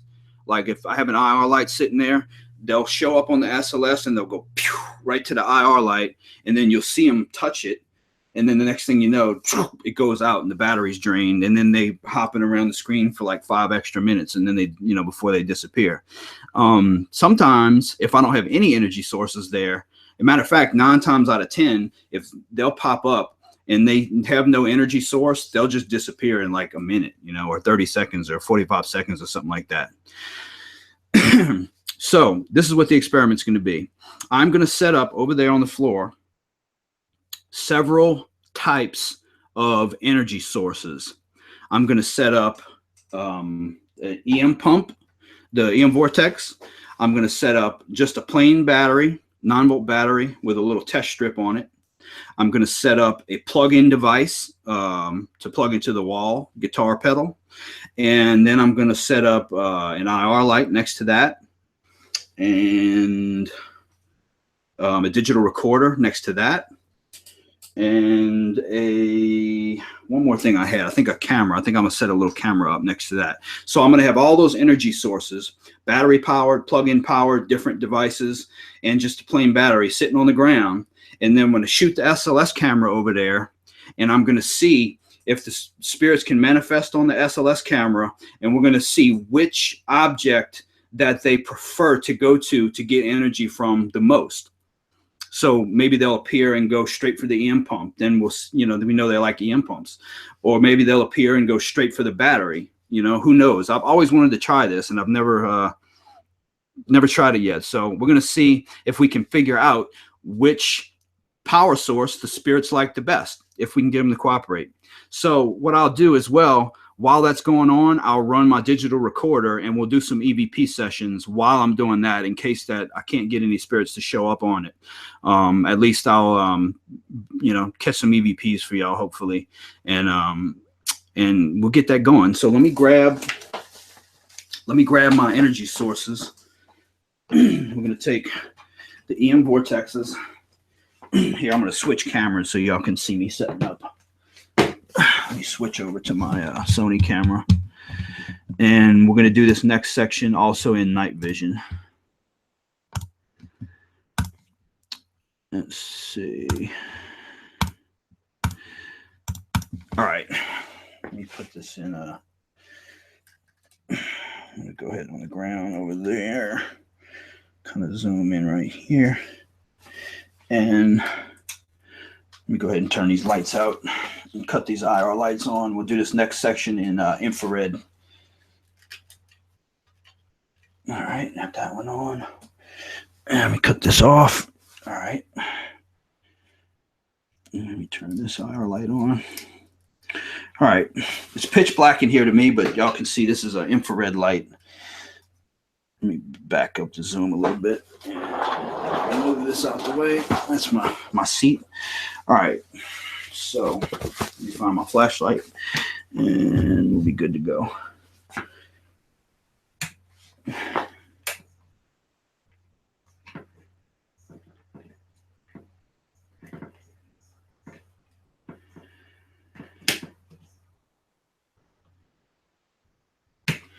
All right, I'm gonna set the EM vortex up right here.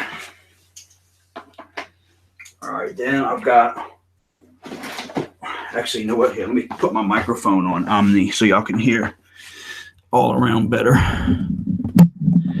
All right, y'all might hear that hum again, but I want to make sure y'all can hear me over here. So then I'm going to take, I've got a plug-in device here. I've got a power strip, and I'm going to plug in a guitar pedal. I'm going to plug in a guitar pedal to that.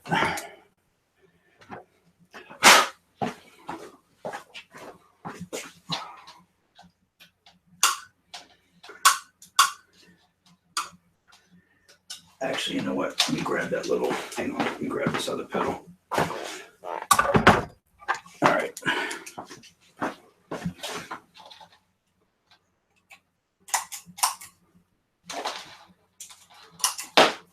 All right, so we got an EM pump here. We got a guitar pedal. Then I'm gonna grab just a plain 9-volt battery, which I have in here somewhere. There it is. Okay, I've got a just a plain 9-volt battery with a test strip, so that we can, if they go to, if the spirits touch this battery, we can test it after and see if it drained out. So, battery with test strip. Then we'll put an IR light, which they seem to love. I just had it. See, this is the thing. I put these things right where I'm going to need them before the show, and then And then during the show, I can't find them. All right, I got this IR light right here. It's just a little Sony IR light right here. So go ahead and set that on the ground here. All right, Sony IR light. And then we're going to put the railroad spike. Now this is going to be a 2 thing, because by the railroad spike, I'm going to put the other vortex to see if we can charge it up, which is probably not a good idea, but it'll be cool. It'll be cool for y'all if something shows up. Okay, now let me get one more thing. I want to put a camera here. I'll put this GoPro camera, and I'm going to put a GoPro camera.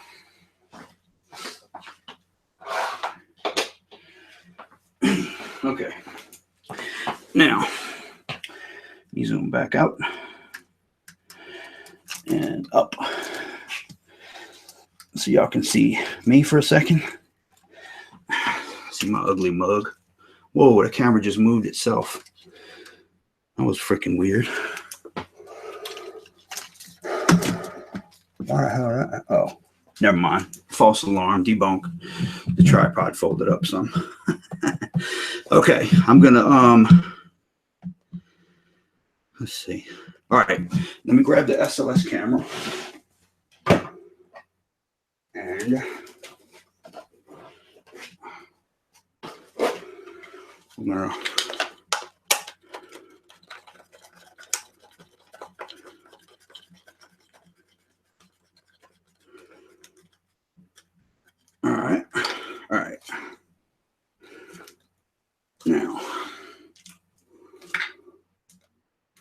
all right. Now we're going to take this and see if we can get anything to appear. And I need to turn the fan on for a minute though. I'm sweating my ass off. It's getting hot in here.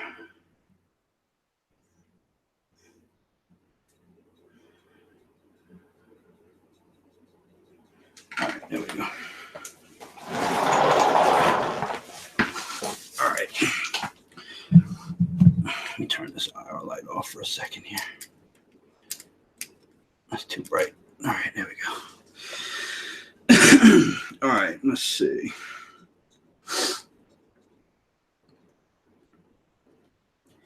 Man, I really hope this works, y'all. I really hope this works.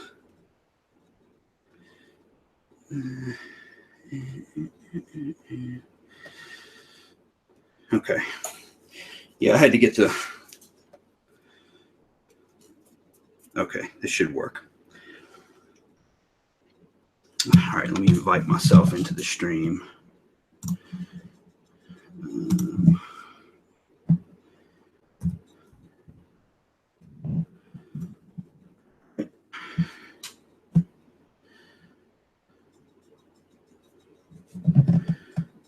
All right, invite. Okay, and there it is.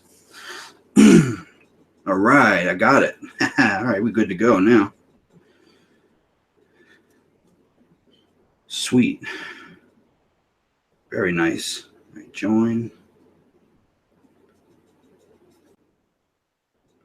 All right, I'm in. Now, I know y'all probably can't. You know what? I may need to Google is messed up because Google I don't know if y'all can see the other screen. Google makes you have 3 people in a stream before you can see the little boxes at the bottom with the people in it. They were supposed to change that not recently. Well, that's what the tech people said, but I don't think they did. Right now at the bottom of the screen, can y'all see the SLS camera in there too, or can you just see me on the screen?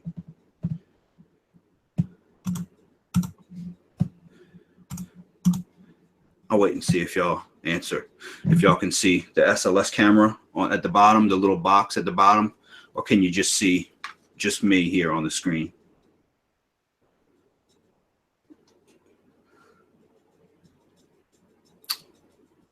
No, you can't. All right. All right. Then what I'm going to do is when I log this in, I'm going to lock it on this so that we can just see this then. Okay. All right. That'll work. Let me go ahead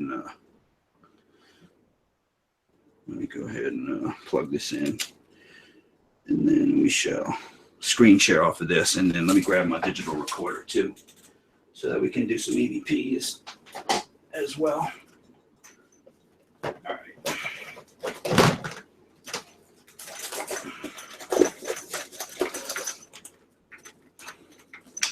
Man, y'all heard that crazy EVP I called last week? That was freaking nuts, man. I posted it on the Facebook, on my Facebook fan page. If y'all go check it out, y'all want to go check it out. No SOS. All right, cool, man. I'm just gonna lock it on there. Let me go ahead and share the screen. All right, let's see. Share screen. All right, I see it on my. All right, it's gonna work.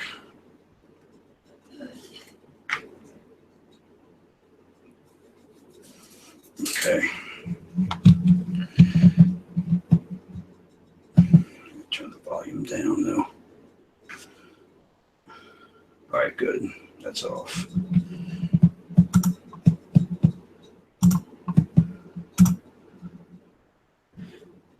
Okay, y'all should be able to see the SLS camera now.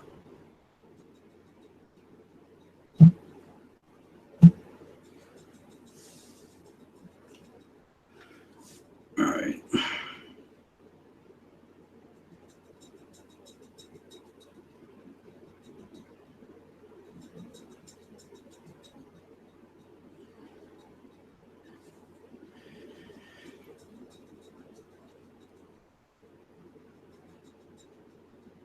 Okay.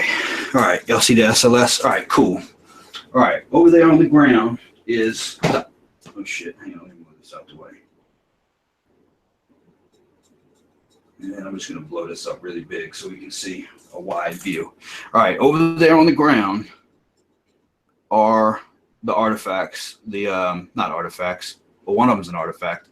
I got to go turn that EM pump on, both the EM pumps on. So what's it say? Well, he was on an accident. Everything that's on the ground over there is an energy source, but they're all different. Some are DC, some are AC, some are raw power sources. Other are static, not static, solid state electrical devices. So let me turn these two pumps on really quickly, and then we'll see if we can get them to up here. Turn that on. Turn that on.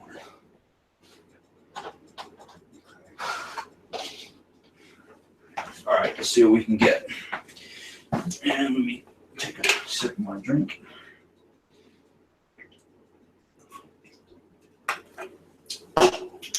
All right.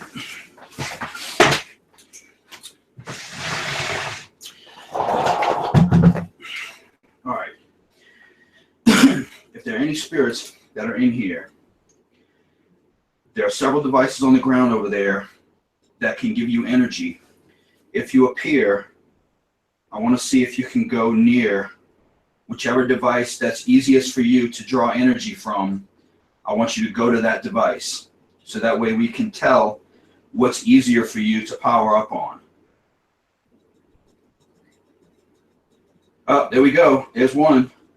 Okay, can you go to the device that you like? There it goes. There it goes. There it goes. Look at it. There it goes. Thank you. Thank you very much. It's touching the, holy crap, it's touching the guitar pedal. It's touching the guitar pedal and the IR light. Go figure. Thank you. Is that device the easiest for you to power? Holy crap. Look at that. Look. Dude, look at it sucking all the power out of the stuff. Holy crap. Y'all saw that shit? Thank you, Spirit. Now that sucker's good and charged up now. Dude, it drained one of the EM pumps. One of the EM pumps is dead. I see the light. The light went out. Holy shit. It just drained one of the EM pumps. All right, you should have plenty of energy now. Can you come back one more time, please? Thank you. So you like the EM pump? Can you go to the other EM pump? And oh crap, there's two of them now. It's like a buffet for spirits. Look at them going straight to the stuff. Look, look, look. Right now it's touching the GoPro camera and the IR light. And there it went. It just disappeared over near the AC outlet. And the other spirit is just sitting by the EM pump. Dude, I can't even believe that worked that quick, man. I cannot believe that worked already. I didn't think that was going to work at all, to be honest with y'all. I really didn't. That's so crazy, man. That is so awesome. Thank you, spirits, for showing us that. That was badass. Hang on, I'm going to do an EVP session and see if I can get them to communicate with me.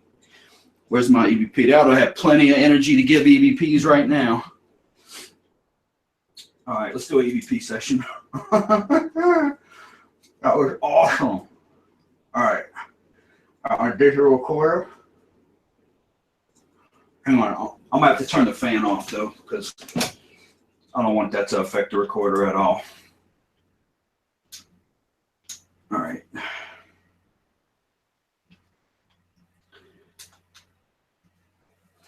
All right.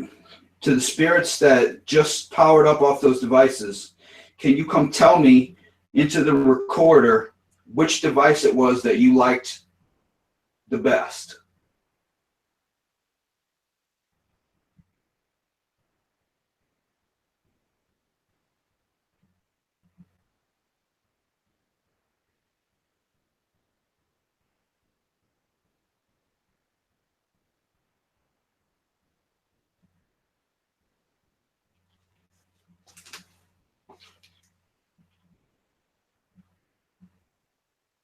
To the one that drained the EM pump out right there, that EM pump, did you manifest out of that railroad spike?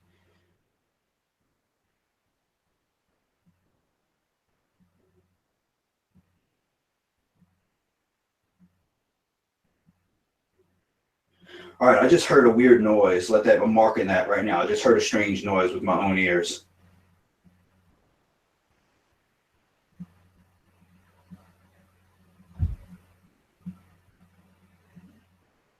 I just heard something bang on the wall, too.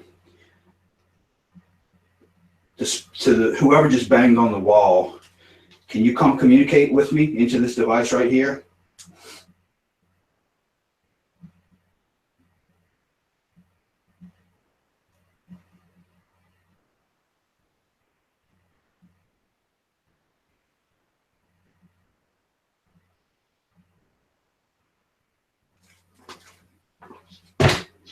I just ran into something that was me. All right, let's check the recorder. All right, let me come back over to the mic and let me lock back on the other camera so y'all can see me. Okay, here's me. All right, let's play that back. All right, to the spirits that just powered up off those devices, can you come tell me into the recorder which device it was that you liked the best? Whoa. Okay. That was a bark. That was a barking dog. It went roar, roar, roar, roar, roar. The one that drained the EM pump out. Hang on.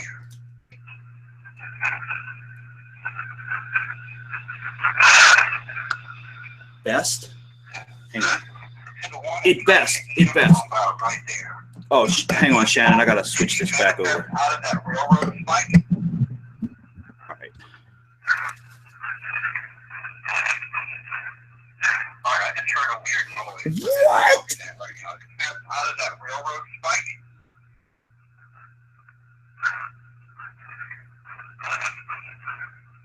All right, I just heard a weird noise. Dude. Out of that railroad spike.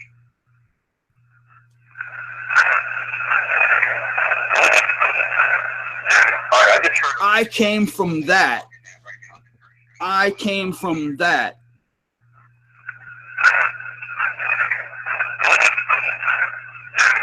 I came from that, the railroad spike. Watch. Out of that railroad spike.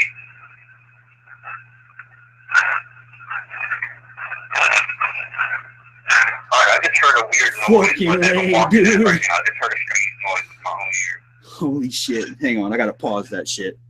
Maddie, did you fucking hear that, dude? Did you hear that, Maddie, bro? It came out of the railroad spike, bro. Watch, I'm gonna play it again. I can't get enough of this, dude. I came from that. Railroad spike.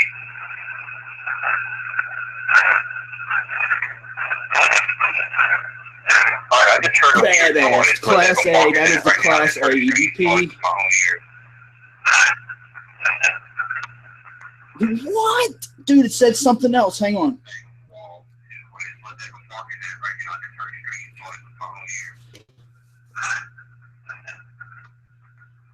It mocked me. It said the same thing I said.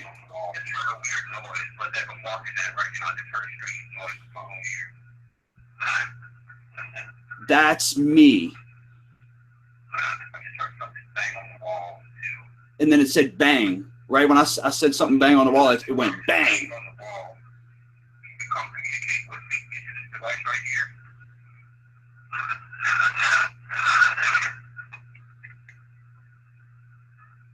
I'm not coming. It said, I'm not coming.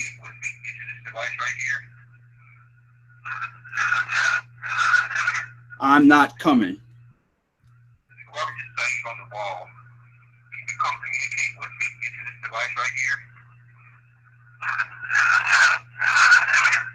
I'm still not coming. That's what it said. I'm still not coming. Watch. Watch.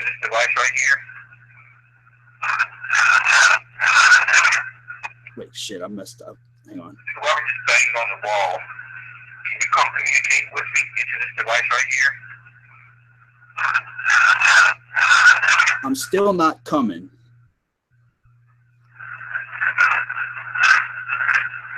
It's Patrick. It's Patrick. I'm still not coming. Now watch, it says Patrick. It's Patrick. It's Patrick. It's Patrick. Watch. Right here. Right here.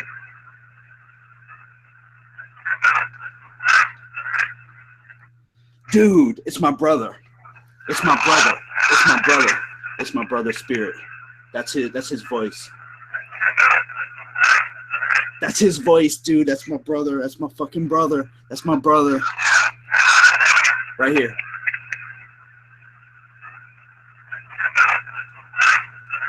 That's my brother. Dude, that's my freaking brother. Dude, that is... Oh, man. That hits me in the boo-boo. Hang on, I gotta set that down for a minute. Dude. And it just got really, really, really cool in here all of a sudden. Hang on. Let me switch to the wide camera real quickly. Okay, let me switch to this wide camera. And hang on, I want to do a...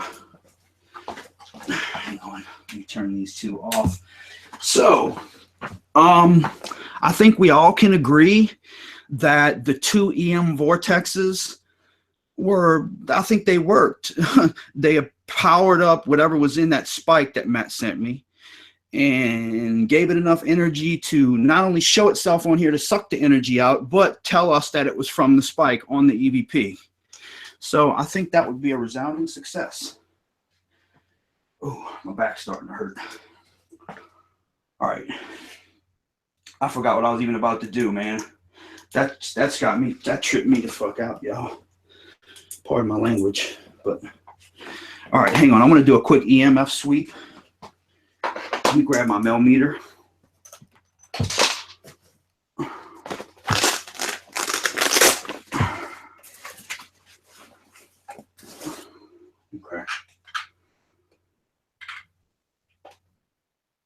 All right, let me grab my millimeter really quickly.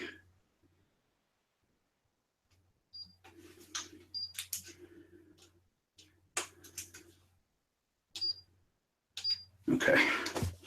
All right. I'm going to do a quick sweep with the millimeter. to see if I can get anything to interact with the rim. All right. All right, right now I'm showing a 0.3. All right, it's back to 0 now. It went from 0 to 0.3.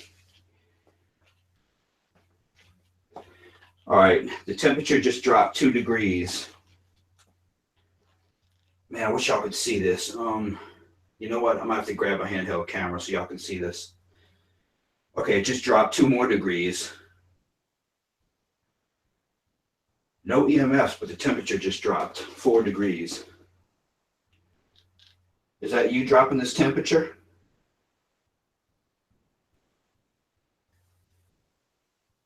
Can you set this RAM off?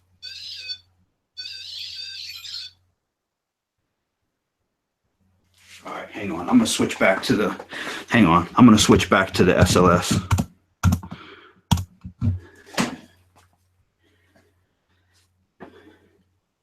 Okay, can you show yourself one more time? I know you got enough energy. You sucked all that pump dry. Hang on, let me turn the other pump back on.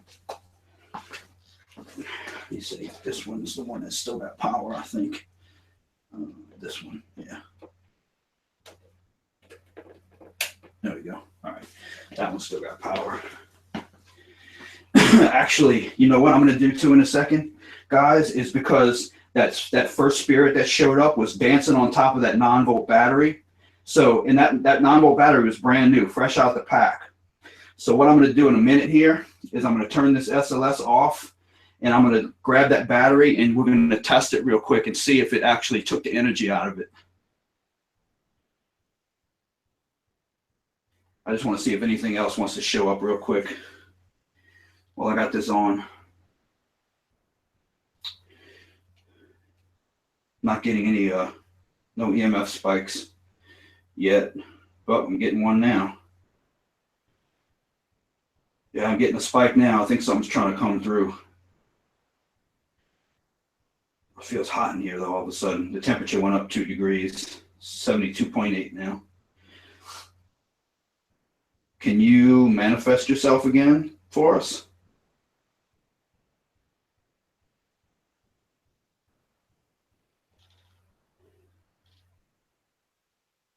I don't think they're going to come back through.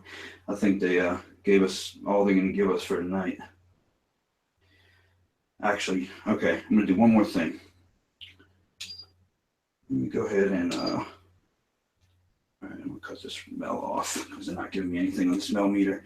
I'm going to set up one device over there. All right.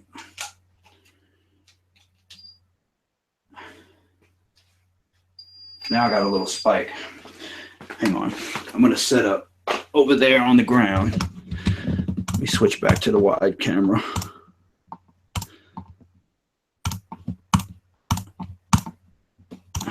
Okay.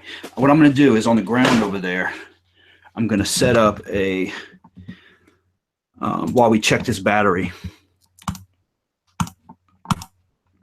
All right. And I want to check to see if the battery drained out at all. I'm gonna turn all this stuff off, and I want to grab. I'm going to grab my PX device. I'm going to grab the version 1 PX device, and I'm going to set it on the ground over there and see if anything comes through, if it can speak to us through this while we're checking the battery and closing. So we're going to go check this out and leave it over there. Okay, so let's grab the battery and the tester. All right, now let me cut the lights back on.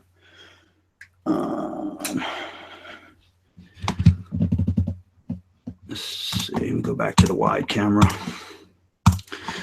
And let me cut all these IR lights off. All right. Now let me turn the lights back on. Okay. Now, what I'm going to do is, dude, I can't get over those EVPs, y'all. I can't get over those EVPs, man. I can't wait to take and capture those EVPs and post them on the page for y'all to hear them. Man, that's just so cool. That is just too cool. That is just too freaking cool. All right. All right, let me put this. This is the battery that I had sitting on the ground over there. And I'm going to test it real quick with this little tester. And we're going to see if the spirit drained any of it out. I think it probably did because it was dancing on top of it for a minute. This is crazy. This is awesome, man. I'm so happy they came through just now, man. Oh, I'm so happy. Thank you guys so much for coming through. All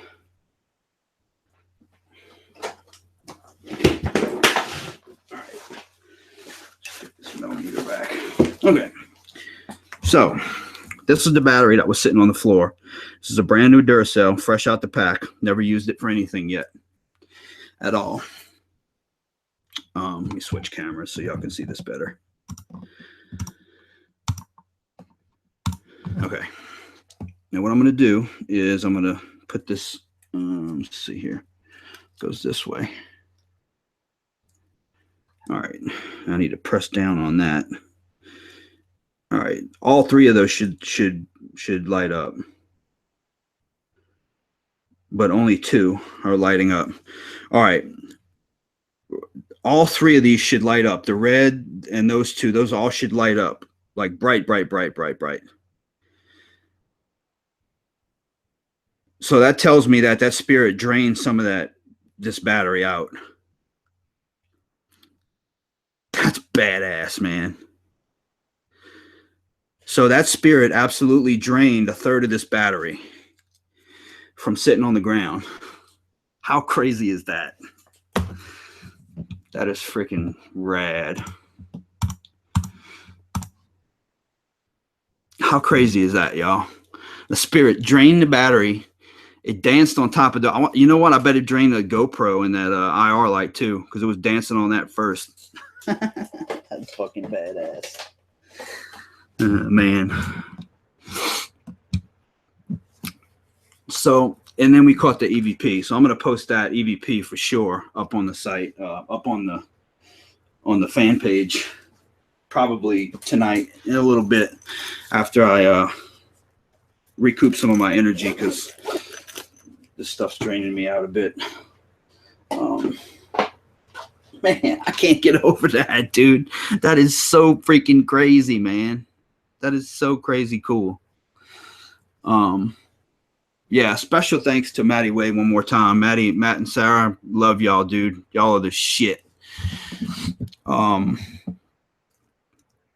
a special thanks to Kimberly as well for helping me with all the video, editing the videos and helping me keep all my site and everything up to snuff and handling my social media and stuff.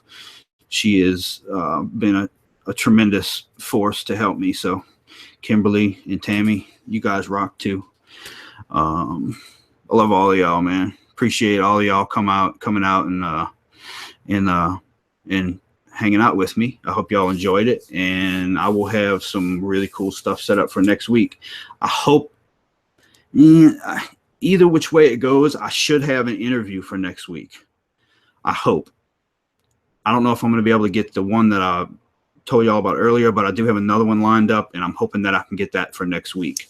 So hopefully next week I'll have somebody to interview, and we'll have some more cool stuff going on. So y'all like, subscribe, share, and once we get this channel up to 500 subscribers, I'm going to do a giveaway, and then I'm going to do another giveaway at 1,000 subscribers. So y'all stay tuned for that. Keep your eyes on that, and keep your eyes peeled on my fan page on Facebook. I got my links in the description to my fan page and my website down in the description. Y'all check those out. The website just got updated, and I'm going to start loading some pictures of equipment and some evidence clips and some videos and stuff from previous investigations, and all that's going to be going up on the website. Hopefully, in the end of the week, I would think I'll be able to get to that. So, yeah, y'all just check it out. We rocking and rolling, moving forward. We have some locations to investigate here coming up in the next several weeks, and paranormal, it's rocking. So I love y'all, and hopefully I'll have that interview set up for y'all next week. So, well, with that being said, y'all have a great weekend.